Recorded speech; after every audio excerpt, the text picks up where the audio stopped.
Toxic ಅನ್ನೋದು ಕೂಡ ಒಂದು ಕನ್ಸೆ, KGF ಕೂಡ ಒಂದು ಕನ್ಸೆ. ಅದ್ ನೋಡಿ ಇವತ್ತಿನವರೆಗೂ ಕನ್ನಡದ ಸಾಂಸ್ಕೃತಿಕ ರೆಪ್ರೆಸೆಂಟೇಟಿವ್ ಯಾರು ಅಂದ್ರೆ ಶ್ರೀಯುತ ರಾಜ್ಕುಮಾರ್ ಅವರು. ಇನ್ನು ಕನ್ಸೆ ಅದಾಗಿದ್ದಾಗ ನಿನಗೆಲ್ಲ ಕಾಣಿಸುತ್ತೆ. ಇದೇ ಪ್ರಶ್ನೆನ ಹೆಂಗ್ ಬೇರೆ ತರ ಕೇಳಲಿ ಅಂತ ಅವಾಗಿಂದ ತಲೆ ಕೆಡ್ಸ್ಕೊಂಡಿರ್ತೀವಿ. ಈ ನೆಕ್ಸ್ಟ್ ನನ್ ಮಗನ್ ಏನ್ ಕೇಳಿ ಬಡ್ಕತಾವ. ಬೆಳಗ್ಗೆ ಒಂದಿದ್ದು ನನ್ನ ಹೆಸರು ಮೂಲತಃ ಸಾಯಂಕಾಲಕ್ಕೆ ಯಶಾಗಿಲ್ಲ. ತುಂಬಾ ಅಪಮಾನಗಳು, ತುಂಬಾ ಹೋರಾಟಗಳ ನಂತರ ಅದು ಅಲ್ಲಿಗೆ ಹೋಗಿರೋದು. ರಾಕಿಂಗ್ ಸ್ಟಾರ್ ಅಂತ ಒಂದು ಪದವಿ ಬಂದಿರೋದು. ಟಾಕ್ಸಿಕ್ ಅನ್ನೋದು ಗೀತು ಮೋಹನ್ ದಾಸ್ ಒಂದು ಡ್ರೀಮ್. ಆ ಡ್ರೀಮು ನಾಯಕ ನಟ ಯಶ್ಗೆ ಕನೆಕ್ಟ್ ಆಗಬೇಕು.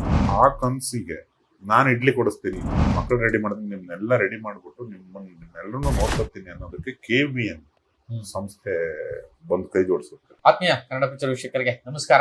ತುಂಬಾ ದಿನ ಆದ್ಮೇಲೆ ಯೋಗರಾಜ್ ಸರ್ ನನಗೆ ಸಿಕ್ಕಿದ್ದಾರೆ. ಸೊ ತುಂಬಾ ದೊಡ್ಡ ವಿಷಯ, ಟಾಕ್ಸಿಕ್ ವಿಷಯ. ಈಗಾಗಲೇ ತಬಾಹಿ ಹಾಡು ಇಡೀ ವಿಶ್ವ ಕೊಂಡಾಡ್ತಿದೆ, ಕನ್ನಡಿಗರು ಮೆರೆಸ್ತಾ ಇದ್ದಾರೆ. ಅಷ್ಟರ ಮಟ್ಟಿಗೆ ಎಲ್ಲ ಕಡೆ ವೈರಲ್ ಆಗಿದೆ. ತುಂಬಾ ವಿಷಯಗಳು, ತುಂಬಾ ಟಾಕ್ಸಿಕ್ ಬಗ್ಗೆ ವಿಶೇಷವಾಗಿ ಕುತೂಹಲ ನನಗೆ. ಅವರು ಮುಂಬೈಗೆ ಬೇರೆ ಹೋಗಿ ಬಂದಿದ್ದಾರೆ, ರಾಕಿ ವೈನ ಮೀಟ್ ಮಾಡ್ಕೊಂಡು ಬಂದಿದ್ದಾರೆ. ಸಾಕಷ್ಟು ಕೆಲಸ ಮಾಡಿದ್ದಾರೆ. ಒಂದಷ್ಟು ಮಾತುಕತೆ ಈಗ ಹಿಂಗೆ ಕೂತ್ಕೊಂಡು ಭಟ್ರು ಸರ್ ಆಫೀಸಲ್ಲಿ ಇದ್ದೀವಿ. ಸರ್ ನಮಸ್ಕಾರ. ನಮಸ್ತೆ. ನೋಡಿದ್ರಲ್ಲ, ನಮಸ್ಕಾರ. ಸೊ ಒಂದು ನನಗೆ ನಿಮ್ಮ ಹತ್ರ ಒಂದು, ನಾನು ಆ್ಯಕ್ಚುಲಿ ನಿಮ್ಮದು ಲಿರಿಕ್ಸ್ ಶೀಟು ನಿಮ್ಮ ಫೇಸ್ಬುಕ್ಕಲ್ಲಿ ನೋಡಿದೆ ಫಸ್ಟ್. ಮೊದಲು ಹಾಡು ಕೇಳಿದ್ದೆ, ಲಿರಿಕ್ಸ್ ಇನ್ನ ಒಳಗೆ ಹೋಗಿರ್ಲಿಲ್ಲ. ಯಾಕೆಂದರೆ ಆ ವಿಜುವಲ್, ಆ ಸೌಂಡು ಮತ್ತು ಅದೊಂದು ಪೋಸ್ಟರ್ ಮಾತ್ರ ಹಾಕಿದ್ದು. ಅದೊಂದು ತುಂಬ ಕುತೂಹಲ ಹುಟ್ಟಿಸಿದ್ದು ಸ್ಟ್ರಾಟಜಿ ಅದು ನನಗೆ, ಯಾಕೆ ಹಿಂಗೆ ಬಿಟ್ಬಿಡಲ್ಲ ಸಾಂಗು ಅಂತ. ಬಟ್ ಮೊನ್ನೆ ಹಾಡು ನೋಡಿದ್ಮೇಲೆ ತುಂಬ ನಭದಿಂದ ಬಂತು. ಅಂದರೆ ಆ ಒಂದು ಪದಕೋಶ, ನೀವು ಬಳಸಿರೋ ಪದಗಳು, ಪದಪುಂಜ, ಶೃಂಗಾರ ಭರಿತ ಕಾವ್ಯ, ಅಂದರೆ ಸಾಹಿತ್ಯವನ್ನು ಎಷ್ಟು ಏನು ರಸಿಕತೆಯಿಂದ ಆಸ್ವಾದಿಸಿದೀರ ಆ ಒಂದು ವಿಷಯಕ್ಕೆ. ನನಗೆ ಒಂದು ಮೇಷ್ ಹತ್ರ ಒಂದು, ನಾವು ಪ್ರತಿ ಸಲ ಒಂದು ಪದ್ಯ ಹೇಳಿದಾಗ ಆ ಪದ್ಯದ್ದು ಬೇರೆ ಬೇರೆ ಕೋನಗಳಲ್ಲಿ ಅವರು ಬಿಡಿಸ್ತಾ ಹೇಳ್ತಾ ಹೋಗ್ತಾರೆ. ಯಾಕೆಂದ್ರೆ ಪ್ರತಿ ಪದ್ಯ ನಮ್ಗೆ ಹೇಳಿದಾಗ, ಅವರು ಪದ್ಯ ನಾವು ಓದಿದಾಗ, ಅವರು ಹೇಳಿದಾಗ ನಮ್ದೇ ಆದಂತ ಒಂದು ದೃಷ್ಟಿಕೋನ ಆ ಪದ್ಯದ ಮೇಲೆ ಇರುತ್ತೆ, ಆ ಪದಗಳ ಮೇಲೆ ಇರುತ್ತೆ. ಆದ್ರೆ ಅವ್ರು ಮೇಷ್ಟ್ ಹೇಳೋ ಇದೇ ಬೇರೆ ಇರುತ್ತೆ. ಸೊ ಈ ರೀತಿ ಅನ್ನಿಸ್ತು ನನಗೆ ಈ ಹಾಡಿಂದು ಹಾಡು ಕೇಳಿದಾಗ, ನೋಡಿದಾಗ. ಸೊ ಹಾಗಾಗಿ ನಿಮ್ಮ ಹತ್ರನೇ ಅದನ್ನೊಂದು ವಾಚಿಸೋ ಒಂದು ಅಭಿಲಾಷೆ, ಜೊತೆಗೆ ನಿಮ್ಮ ದೃಷ್ಟಿಕೋನದಲ್ಲಿ ಅದೇನು ಅಂತ ಕೇಳುವಂತ ಆಸೆ. ಈಗ ನೀನೇ ಹೇಳ್ದಂಗೆ, ಅದು ನಾವು ಬರೆದಾಗ, ಈಗ ನೀನೇ ಒಂದು ಸಿನಿಮಾ ಮಾಡಿದ್ಯಾ, ಈಗ ಒಂದು ಹಾಡು ಬರ್ಸಕ್ ಬಂದೆ. ನನಗೆ ಬರಿಬೇಕಾದ್ರೆ ಮೊದಲು ದಿನ ಬರೆಯಲ್ಲ ನಾನು, ಪರಿಚಯ ಸ್ನೇಹ ಇದ್ರೇನೆ ಬರೆಯೋದು. ಅಥವಾ ಇನ್ಯಾರ ಹೇಳ್ಬೇಕು, ಇಲ್ಲ ತುಂಬಾ ಒಳ್ಳೆ ಟೀಮು ಬರೀರಿ. ಈಗ ನೀನು ಬಂದೆ, ನಿಂದೇನೋ ಒಂದು ಸಿಚುವೇಶನ್ ಹೇಳ್ದೆ, ಬರಿಬೇಕಾದ್ರೆ ನನಗೆ ಅಳಕಾಗುತ್ತೆ, ಹೆದರಿಕೆ. ಪ್ರವೀಣ ಗೊತ್ತು, ಪ್ರವೀಣ ಒಬ್ಬನಿಗೆ ಅರ್ಥ ಆದ್ರೆ ಸಾರಲ್ಲ, ಅದು ಜನಕ್ಕೆ ಅರ್ಥ ಆಗ್ಬೇಕು. ನನಗೂ ಲಿರಿಕಲ್ ವಿಡಿಯೋ ಬಿಟ್ಟಾಗ ಇದೇ ಆಗಿದ್ದು. ಈ ಜನರ ಒಳಗಡೆ ಇಳಿತಾ ಇಲ್ಲ ಇದು. ಅದಕ್ಕೆ ಕಾರಣ ಆಮೇಲೆ ಗೊತ್ತಾಯ್ತು. ಏನಕ್ಕೆ ಅಂದ್ರೆ, ಇಡೀ ನಾಡು ಈ ರಾಕಿಂಗ್ ಸ್ಟಾರ್ ಅನ್ನೋ ಒಂದು ಎನರ್ಜಿ, ಆತನ ಮುಖವನ್ನ ನೋಡೋದಕ್ಕೆ ತುಂಬಾ ಕಾಯ್ತಿದ್ರು. ಆ ಮುಖದ ಜೊತೆಗೆ ಮತ್ತೊಂದ್ಸತಿ ಸಾಂಗ್ ಬಂದಾಗ ಅದು ಕಂಪ್ಲೀಟ್ ಜನ್ಮ ಪಡ್ಕೊಂಡು. ಅದನ್ನೇ ನಾವು ಏನ್ ಮಾಡ್ತೀವಿ, ನಾರ್ಮಲಿ ಹಾಡು ಕೇಳ್ಬೇಕಾದ್ರೆ ನಮ್ಮ ಪಂಚೇಂದ್ರಿಯಗಳಲ್ಲಿ 3 ಬ್ಯುಸಿ ಆಗೋದು. ಯಾವ್ಯಾವ ಅಂತ ಕೇಳ್ಬಿಡ. ಈಗ ಕಿವಿ ಹಾಡು ಕೇಳಿಸ್ಕೊಳ್ಳುತ್ತೆ, ಕಣ್ಣು ಗೊಂಬೆನ ನೋಡುತ್ತೆ, ವಿಜುವಲ್ಸ್ ನೋಡುತ್ತೆ, ಜೊತೆಗೆ ಬಾಯಿನೂ ಗುಣಗಬೇಕು. ಇವು 3 ಬ್ಯುಸಿ ಆಗ್ಬಿಟ್ರೆ ಆ ಹಾಡು ಕಚ್ಕೊಂತ. ಆ ಹಾಡಿಂದಾಗಿ ಆ ಸಿನಿಮಾದ ಒಂದು ತುಣುಕು ಗೆದ್ದು ಬಿಡುತ್ತಂದ್ರೂ ಆ ಸಿನಿಮಾದ ಹೆಸರು ಬಾಯಿಗೆ ಬರುತ್ತೆ, ಆ ಸಿನಿಮಾ ನೋಡಬೇಕು ಅಂತ ಅನ್ಸಕ್ ಶುರು ಆಗುತ್ತೆ. ಹಾಡುಗಳು ಒಂದೆರಡಲ್ಲ ಶಾಶ್ವತವಾಗಿ ಉಳ್ಕೊಂಡ್ಬಿಡ್ತವೆ. ಈಗ ನಾವು ಬರಿಬೇಕಾದ್ರೆ ನಮಗೆ ಇವತ್ತು ಗೊತ್ತಾಗಲ್ಲ ಅದು. ನಾವು ಹೋಗಿ ನಮ್ಮ ಮರಿ ಮೊಮ್ಮಕ್ಳು ಕಾಲಕ್ಕೂ ಯಾರೋ ಹಾಡ್ತಿರ್ತಾರೆ, ಯಾವುದೋ ವೇದಿಕೆಯಲ್ಲಿ ಹಾಡು ಬರ್ತಾನೆ ಇರ್ತವೆ. ಯಾವ ಹಾಡನ್ನು ಅಂಡರ್ ಎಸ್ಟಿಮೇಟ್ ಮಾಡಂಗಿಲ್ಲ. ಇವಾಗ ಇದು ಪ್ರವೀಣನ್ ಹಾಡು, ಇದು ಯಶ್ ಹಾಡು, ಅದು ಇನ್ನೊಬ್ಬ ಯಾರೋ ಹೊಸ ಹುಡುಗನ ಹಾಡು, ಹಂಗೆ ಹೇಳಂಗೆ ಇಲ್ಲ. ನೀವು ಯಾವ ಹಾಡು ಯಾವ ಕಾರಣಕ್ಕೆ ಜನರ ಮನಸ್ಸಿಗೆ ಇಳಿದು ಬಿಡುತ್ತೆ ಗೊತ್ತೇ ಆಗಲ್ಲ. ಆ ಎಲ್ಲದನ್ನು ನೋಡ್ಕೊಂಡೇ ನಾವು ಗೀಚೋದು. ಅದೊಂದು ಜವಾಬ್ದಾರಿ, ಅದೊಂದು ಭಯದ ಜೊತೆಗೇನೆ ಬರೆಯೋದು. ಈಗ ಎಷ್ಟೋ ಸಾಲುಗಳಿಗೆ ಜನ ಬೈದು ಬಿಡ್ತಾರೆ, ನಾನೇ ಬಯಸ್ಕೊಂಡಿದ್ದೀನಿ. ಈ ಹಳೆ ಪಾತ್ರೆ ಕಾಲದಿಂದನು. ಹ್ಮ್. ಬಟ್ ಈಗ ಒಂದ್ ಸ್ವಲ್ಪ ತಿರುಗಿ ನೋಡಂಗೆ ಏನೋ ಮಾಡ್ಬೇಕು ಅಂದಾಗ ಬರುತ್ತೆ ಅದೆಲ್ಲ ಪ್ರತಿಕ್ರಿಯೆನು ತಗೊಂಡ್ ಮುಗಿಸ್ಕೊಳ್ಳೋಕೆ ಗೊತ್ತಿರ್ಬೇಕು. ಈ ಚಿಕ್ಕ ವಯಸ್ಸಿಂದ ದಿನಕ್ಕೆ 20 ಸತಿ ಒದೆ ತಿಂದಿರೋದ್ರಿಂದ ಅದೇನೋ ಹೊಸದಲ್ಲ. ಹ್ಮ್. ಎಲ್ಲ ಊರಲ್ಲಿ ಹೇಳಬಾರ್ದು ಹೇಳಿ ಮನೇಲಿ ಹೊಡೆತ ತಿಂದಿರೋದು ನೆನಪಾಗುತ್ತೆ. ಹ್ಮ್. ಅಷ್ಟೊಂದು ಒದೆ ಬಿದ್ದಾದ್ಮೇಲೂ ನಮ್ಗೆ ಆ ಲೈನ್ಸ್ ಬರೆಯಕ್ ಬರಲ್ಲ ಅಂದ್ರೆ ನಾವು ದೊಡ್ಡರು ಅಂತಾನೆ. ಹ್ಮ್. ಈಗ ಏನಿರುತ್ತೆ ಈಗ ಜನಸಾಮಾನ್ಯನಿಗೆ ಒಂದು ವೇದಾಂತನ ನೀವು ದ್ವೈತ ಅಂತೆಲ್ಲ ಮಿಕ್ಸ್ ಮಾಡಿ 4 ವೇದಗಳನ್ನು ಮಿಕ್ಸ್ ಮಾಡಿ ಹೇಳಕ್ ಹೋದ್ರೆ ಆತನಿಗೆ ಅಷ್ಟೊಂದು ವೊಕ್ಯಾಬ್ಯುಲರಿ ಇರಲ್ಲ. ಹ್ಮ್. ಈಗ ನಿನಗೇನೆ ನೀನ್ ಕನ್ನಡ ವಿದ್ಯಾರ್ಥಿಯಾಗಿ ನನ್ನ ಹೇಳಿರೋದು ಪಂಪ ಹೇಳಿರೋದು ಕುರಿತು ಓದೋದು ಫುಲ್ ಹೇಳೋದ್ರೆ ಹೇಳಕ್ ಎಲ್ಲಿ ಬರುತ್ತೆ. ಈಗ ಕೆ ಸಿ ರಾಜನ್ ಬಗ್ಗೆ ನಮ್ಮ ವ್ಯಾಕರಣ ಬರ್ದಿದ್ದಾನೆ, ಕೆ ಸಿ ರಾಜನ್ ಬಗ್ಗೆ ಗೊತ್ತಿಲ್ವಾ ನಿಂಗೆ ಕನ್ನಡಿಗನಾಗಿ ಅಂತೆಲ್ಲ ನಿನ್ನ ಹತ್ರ ವಾದ ಮಾಡಕ್ಕಾಗಲ್ಲ. ನಾವು ಓದ್ಕೊಂಡಿದೀನಿ, ನಮ್ಮ ಮೇಷ್ಟ್ರು ಹೇಳ್ಕೊಟ್ಟಿದ್ರು, ನಮ್ಮ ಮೇಷ್ಟ್ರು ತುಂಬಾ ಪವರ್ಫುಲ್, ನನಗೇನೋ ಒಂದಿಷ್ಟು ನೆನಪಿದೆ. ಹಂಗಂತ ನಿನಗೂ ಹಂಗೆ ನೆನಪಿರ್ಬೇಕು ಅಂತೇನಿಲ್ಲ. ನೀನ್ ಕನ್ನಡ ಮಾತಾಡ್ತಿರೋದೇ ತುಂಬಾ ದೊಡ್ಡದು. ಈಗ ತಿಳಿ ದೇಶೀಯ ಮೈದುಂ ಕಡೆನಿ ರೂರು ವರ್ಣ ಶಸ ವಿಸರ್ಗ ಮೊತ್ತಮಂ 47 ಅಚ್ಚ ಕನ್ನಡಕ್ಕಿ ಕ್ರಮದಿ ಅಂತ ಕೇಶರಾಜನ ಶ್ಲೋಕನ ನೀನ್ ಹೇಳು ಅಂದ್ರೆ ನೀನ್ ಯಾಕೆ ಹೇಳ್ಬೇಕು? ಇದನ್ನೇ ನಾನು ಹಾಳು ಮಾಡ್ಬಿಡ್ತೀನಿ, ಇದು ಕೇಶರಾಜ ಬರ್ದಿರೋದು ಅಂತ ನಾನು ಹಠ ಮಾಡ ಯಾವನ್ ಕೇಳ್ತಾನೆ? ಜನರಿಗೆ ಅದು ಹಂಗ್ ಬರೋದಿಲ್ಲ. ಅದು ಜನಕ್ಕೆ ಒಂದು ಎಂಟರ್ಟೈನ್ಮೆಂಟ್ ಅಂತ ಬಂದಾಗ ಅವನ ಬಾಯಿಗೆ ಬರಬೇಕು, ಅವನ ಹುಡುಗಿಗೆ ಹೇಳಬೇಕು ಅಂತ ಅನ್ಸ್ಬೇಕು, ಅಥವಾ ಹುಡುಗಿಗೆ ಹುಡುಗಂಗೆ ಹೇಳಬೇಕು ಅಂತ ಅನ್ಸ್ಬೇಕು. ಒಂದು ಹುಡುಗಿ ಆಗ್ಲಿ ಹುಡುಗ ಆಗ್ಲಿ, ಒಂದು ಗಂಡಸಾಗ್ಲಿ ಒಂದು ಹೆಣ್ಸಾಗ್ಲಿ, ಒಂದು ಮುದುಕ ಆಗ್ಲಿ ಒಂದು ಮುದುಕಿ ಆಗ್ಲಿ, ಅವರಿಗೆ ಅದು ಹೋಗ್ಬೇಕು. ಫಸ್ಟ್ ಇಲ್ಲಿ ಹೋಗ್ಬೇಕು, ಈ ಇಂದ್ರಿಯದ ಒಳಗಡೆ ಹೋಗಿ ಆಚೆ ಬರಬಾರ್ದು. ಅಲ್ಲಿ ಹಂಗಾಗಿ ಅಕ್ಷರಗಳು ಹುಡ್ಕೋಬೇಕು. ಆಮೇಲೆ ತುಂಬಾ ಮನುಷ್ಯ ಖುಷಿಯಾಗಿದ್ದಾಗ ಸಂಗೀತ ಕೇಳ್ತಾನೆ, ಟ್ಯೂನ್ ಕೇಳ್ತಾನೆ. ಸ್ವಲ್ಪ ಸಂಕಟಕ್ಕೆ ಹೋದಾಗ ಲಿರಿಕ್ಸ್ ಕೇಳ್ತಾನೆ. ನೀನು ಬಹಳ ಸಂತೋಷವಾಗಿ ಶರ್ಬತ್ ಪಾರ್ಟಿ ಎಣ್ಣೆ ಪಾರ್ಟಿ ಕೂತಿದ್ರೆ ನಿನ್ಗೆ ಅನಿಸುತ್ತಿದೆ ಬೇರೆ ತರ ಕೇಳುತ್ತೆ. ಜಯಂತ್ ಸರ್ ಬರ್ತಿದ್ರು. ನೀನ್ ದುಃಖದಲ್ಲಿದ್ದಾಗ ಅದು ಬೇರೆ ತರ ಕೇಳುತ್ತೆ. ನನ್ನ ಹೆಸರೇ ಕೂಗೆ ಒಮ್ಮೆ ಹಾಗೆ ಸುಮ್ಮನೆ ಯಾರನ್ನ ಹೋಗಿದ್ರ ಲೈಫಲ್ಲಿ ಬಿಟ್ಟು ಅದು ಅವ್ರಿಗೆ ಕನೆಕ್ಟ್ ಆಗುತ್ತೆ. ಹಂಗೆ ಒಬ್ಬ ಕೇಳುವ ಏನೋ ಕಾರಣಕ್ಕೊಂದು ಹಾಡನ್ನ ರಿಲೇಟ್ ಮಾಡ್ಕೊಂತಿರ್ತಾನೆ. ಒಬ್ಬ ರೀಲ್ಸ್ ಮಾಡೋನು, ಈ ಶಾರ್ಟ್ಸ್ ಮಾಡೋರೆಲ್ಲ ಹಾಡನ್ನ ಹಾಕ್ಬಿಟ್ಟು ಪೋಸ್ಟ್ ಮಾಡ್ತಾರಲ್ಲ, ಅವ್ರಿಗೆ ಏನೇನೋ ಒಂದು ಡೈಮೆನ್ಷನ್ ಕಾಣ್ತಾ ಇರುತ್ತೆ. ನನ್ನ ಒಬ್ಬನ ತಲೆಯಲ್ಲಿ ನಡೆದಿದ್ದನ್ನೇ ಜನ ತಗೊಳಲ್ಲ, ಜನರು ಎಲ್ಲಾ ಸೇರಿ ಅನ್ಕೋತಾರೆ ಅಂತ ಯೋಚನೆ ಮಾಡಿದಾಗ ನಿನ್ ಬರೆಯಕ್ಕೆ ಆಗಲ್ಲ, ಭಯ ಆಗ್ಬಿಡುತ್ತೆ. ಇದು ಯಾವ್ದು ದೊಡ್ಡ ಕೆಲಸ, ಯಾಕಾನ ಅನ್ನೋ ಪ್ರವೀಣಕ್ಕೆ ಯಾಕಾನ ಇದನ್ನ ಈ ಕೆಲ್ಸಕ್ಕೆ ಬಂದಿದ್ರು ಬರೋದಿಲ್ಲ. ಬಿಳಿ ಹಾಳೆ ಒಂದು ಪೆನ್ ಇರ್ತದೆ ಅಷ್ಟೇ. ನೀನ್ ಏನೇನು ಓದ್ಕೊಂಡಿರ್ತೀಯ, ಏನೇನ ಪ್ರವಾಸ ಮಾಡಿ ಒಂದಿಷ್ಟು ಬೇರೆಯವ್ರು ಬಿಸಾಕಿರೋ ಲಿರಿಕು ನಂಗೆ ಇದು ಬೇಡ ಅನ್ನೋವೆಲ್ಲ ನನ್ನ ಹತ್ರ ಇದಾವೆ ಅಂತೆಲ್ಲ ಅಂದ್ಕೊಂಡ್ರು ನೀನು ಮತ್ತೆ ಬಂದ್ರೆ ಒಂದು ಬೀಚಲ್ಲಿ ಒಂದು ಗಂಡು ಒಂದು ಹೆಣ್ಣು ಇದೆ, ಅವರಿಬ್ಬರ ಮಧ್ಯೆ ರೊಮ್ಯಾನ್ಸ್ ನಡೆಯುತ್ತೆ ಅಂತಾನೆ ಸಿಚುವೇಶನ್ ಬರೋದು. ಅದನ್ನೇ ಹೇಳೋಕ್ ಸಾಧ್ಯ ಗೀತು ಮೋಹನ್ ದಾಸ್ ಅವರು. ಹೀಗೆ ಅವರಿಬ್ಬರ ಮಧ್ಯೆ ಒಂದು ರೊಮ್ಯಾಂಟಿಕ್ ಮೂಡ್ ಇದೆ, ಅದನ್ನ ಸ್ವಲ್ಪ ಸ್ಪೆಷಲ್ ಆಗಿ ಬರೆಯೋದು.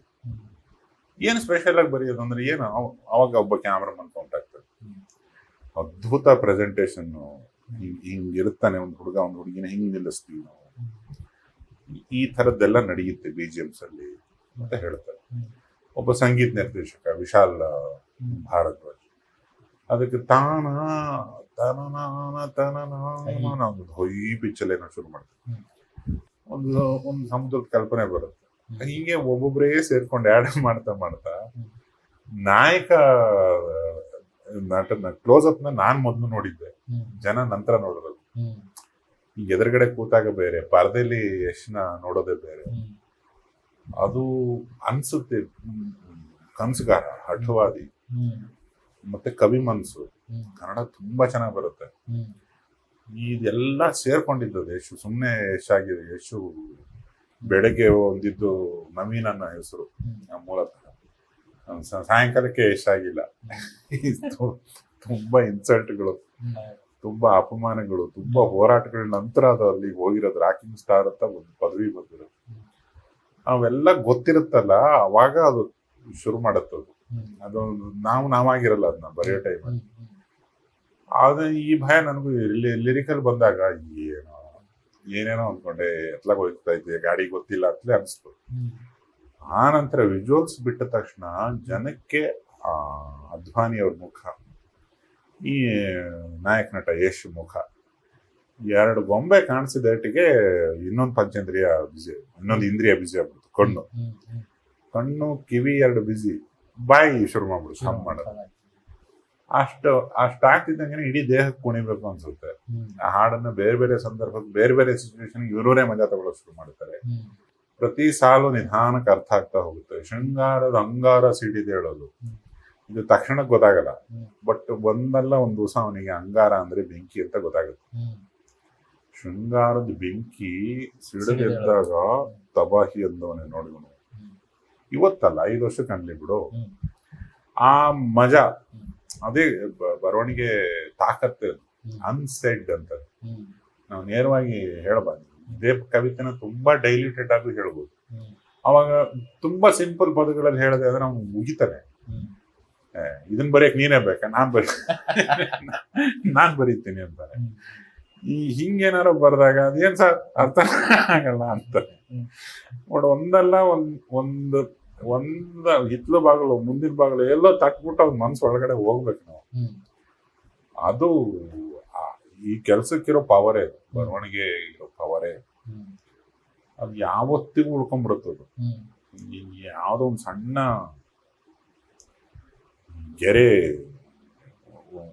ಗೆರೆನ ತೆಗೆದ್ರು ಅದು ಮುಂದೊಂದು ದಿವಸ ಚಿತ್ರ ಅಂತ ಆಗ್ಬಿಡ್ಬೋದು. ಗೊತ್ತಿಲ್ಲ, ಆದಿಮನವ್ರ ಗುಹೆಯಲ್ಲಿ ಏನೇನೋ ಕೆತ್ತಿದ್ದು ಇವತ್ತಿಗೂ ಚಿತ್ರಕಲೆ ಮೂಲ ಅಂತಾರಲ್ಲ, ಹಂಗೆ ಯಾರು ಮೊದ್ಲಿಗೆ ಹೆಂಗೆ ಮಾತ್ಕೊಂಡಿದ್ರು, ಯಾವ ಭಾಷೆಯಿಂದ ಹೆಂಗೆ ಹುಟ್ಕೊಳ್ತೋ, ಯಾವಾಗ ಮನುಷ್ಯ ಹಾಡಕ್ ಶುರು ಮಾಡಿದ್ನೋ, ಹಾಡಿಂದ ಅವನಿಗೆ ಏನಕ್ಕೆ ಆನಂದ ಸಿಕ್ತೋ, ಸಂಗೀತ ಯಾರು ಕಂಡಿಡಿದ್ರು ಯಾರಿಗೂ ಗೊತ್ತಿಲ್ಲ. ಅದು ಅಷ್ಟೆಲ್ಲ ಇರ್ತದೆ ತಲೆಯಲ್ಲಿ. ಬಟ್ ಪ್ರತಿ ಸಿನಿಮಾದ ಪ್ರತಿ ಹಾಡು ಬರಿಬೇಕಾದ್ರೂ ಒಂಥರ ಹೆದರಿಕೆ ಆಗುತ್ತೆ. ಹೆಂಗ್ ಕನೆಕ್ಟ್ ಆಗುತ್ತೆ ಇದು, ಅದು ಬರೆಯೋ ತನಕ ಗೊತ್ತಾಗಲ್ಲ. ಪಟಾಕಿ ತರ ಹೊಡೆಯೋ ತನಕ ಸೌಂಡ್ ಗೊತ್ತಾಗಲ್ಲ. ಬಟ್ ಇಷ್ಟು ದೊಡ್ಡ ಸೌಂಡ್ ಮಾಡ್ತಿರೋದು ಅದು ನಾವು ಇನ್ಯಾರಿಗೂ ಅಲ್ಲ, ಜನರಿಗೆ ಥ್ಯಾಂಕ್ಸ್ ಹೇಳ್ಬೋದು. ಇಡೀ ಟಾಕ್ಸಿಕ್ ತಂಡದ ಪರವಾಗಿ 2 ಕೈಲೂ ಸೆಲ್ಯೂಟ್ ಅವ್ರಿಗೆ. ನನಗೆ ಸರ್ ಅಂದ್ರೆ ಹಾಡು ರಿಲೀಸ್ ಆಗ್ಲೇ ಹೇಳಿದ್ನಲ್ಲ, ನನಗೆ ಬರೀ ಒಂದು ಪೋಸ್ಟ್ ಹಾಕಿ ಸಾಂಗ್ ಬಿಟ್ಟಾಗ ನನಗೂ ಏನಿದೆ ಹಿಂಗೆ ಅನ್ನೋದು ಒಂದು ಕುತೂಹಲ ತುಂಬಾ ದೊಡ್ಡದಾಯ್ತು. ಮತ್ತೆ ನನಗೆ ವಿಜುವಲ್ ಬಿಟ್ಟಾಗ ಯಶ್ ಅವ್ರದ್ದು ಕಣ್ಣು ಅದೊಂದು 2 ಶಾರ್ಟ್ ಇದೆ ಸರ್. ಅದು ನನಗನ್ಸ್ತು ನೀವು ಅವಾಗಲೇ ಎಲ್ಲ ಹೇಳ್ತಾ ಇದ್ರಿ ಅಂದ್ರೆ ಈ ವಿಜುವಲ್ ನೋಡಿದ್ಮೇಲೆ ಪೂರಾ ಲಿರಿಕ್ಸ್ ಬರೆಯಕ್ಕೆ ಶುರು ಮಾಡಿದೆ, ಅಂದ್ರೆ ಈ ಹಾಡು ಬರೆಯಕ್ಕೆ ಶುರು ಮಾಡಿದೆ ಒಂದಷ್ಟು ವಿಜುವಲ್ ನೋಡಿದ್ಮೇಲೆ. ಮೇ ಬಿ ನಿಮ್ಗೆ ಆ 2 ಶಾರ್ಟ್ ನೋಡಿದಾಗ ಅಂದ್ರೆ ನೀವು ನೋಡ್ಕೊಂಡು ಬಂದಿರುವಂತಹ ಹುಡುಗ ಇವತ್ತು ಅಲ್ಲಿ ಹೋಗಿ ಮುಟ್ಟಿರುವಂತಹ ಹುಡುಗ, ಆ ಕನಸಿನ ಕಂಗಳು ಅಂದ್ರೆ ಅದ್ರಲ್ಲೊಂದು ಬೆಂಕಿ ಕಾಣಿಸ್ತಾ ಇತ್ತು. ನನಗೆ ಹಂಗ ಅನ್ನಿಸ್ತು ನಿಮ್ದು. ಅವಾಗ ನನಗೆ ಆ ಲಿರಿಕ್ಸ್ ಕನೆಕ್ಟ್ ಆಗಿದ್ದು, ಶೃಂಗಾರದ ಅಂಗಾರ ಇರ್ಬೋದು, ಮತ್ತೆ ನಿಮ್ಮ ಪದಗಳು ಅದು ನಿಮ್ಮೊಳಗೆ ಹುಟ್ಟಿಸಿದ್ದ ಆ ವಿಜುವಲ್, ಆ ಕಾಂತಿನ, ಕಣ್ಣಿನ ಕಾಂತಿನ ಅಂತ ಅನ್ಸಕ್ಕೆ ಶುರುವಾಯ್ತು. ಆ ಎನರ್ಜಿ ನೀವು ನೋಡ್ಕೊಂಡು ಬಂದಿರುವಂತ ಎನರ್ಜಿ ಅದು.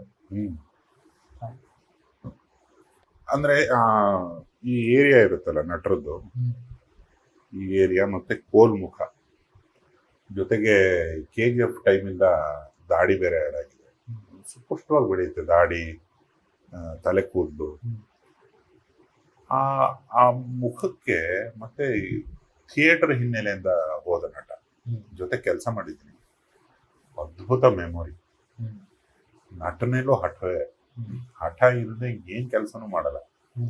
ನಾನು ತುಂಬಾ ಸಂದರ್ಶನಗಳು ಹೇಳಿದ್ನಿ, ಉಡ ಹಿಡಿಯುತ್ತಲ್ಲ, ಉಡದ್ ಹಿಡ್ತ ತುಂಬಾ ಫೇಮಸ್. ಆ ಉಡ ಅನ್ನೋ ಪದ ತೆಗೆದ್ಬಿಟ್ಟು ಯಶ್ ಮಾಡ್ಬಿಡ್ರಿ,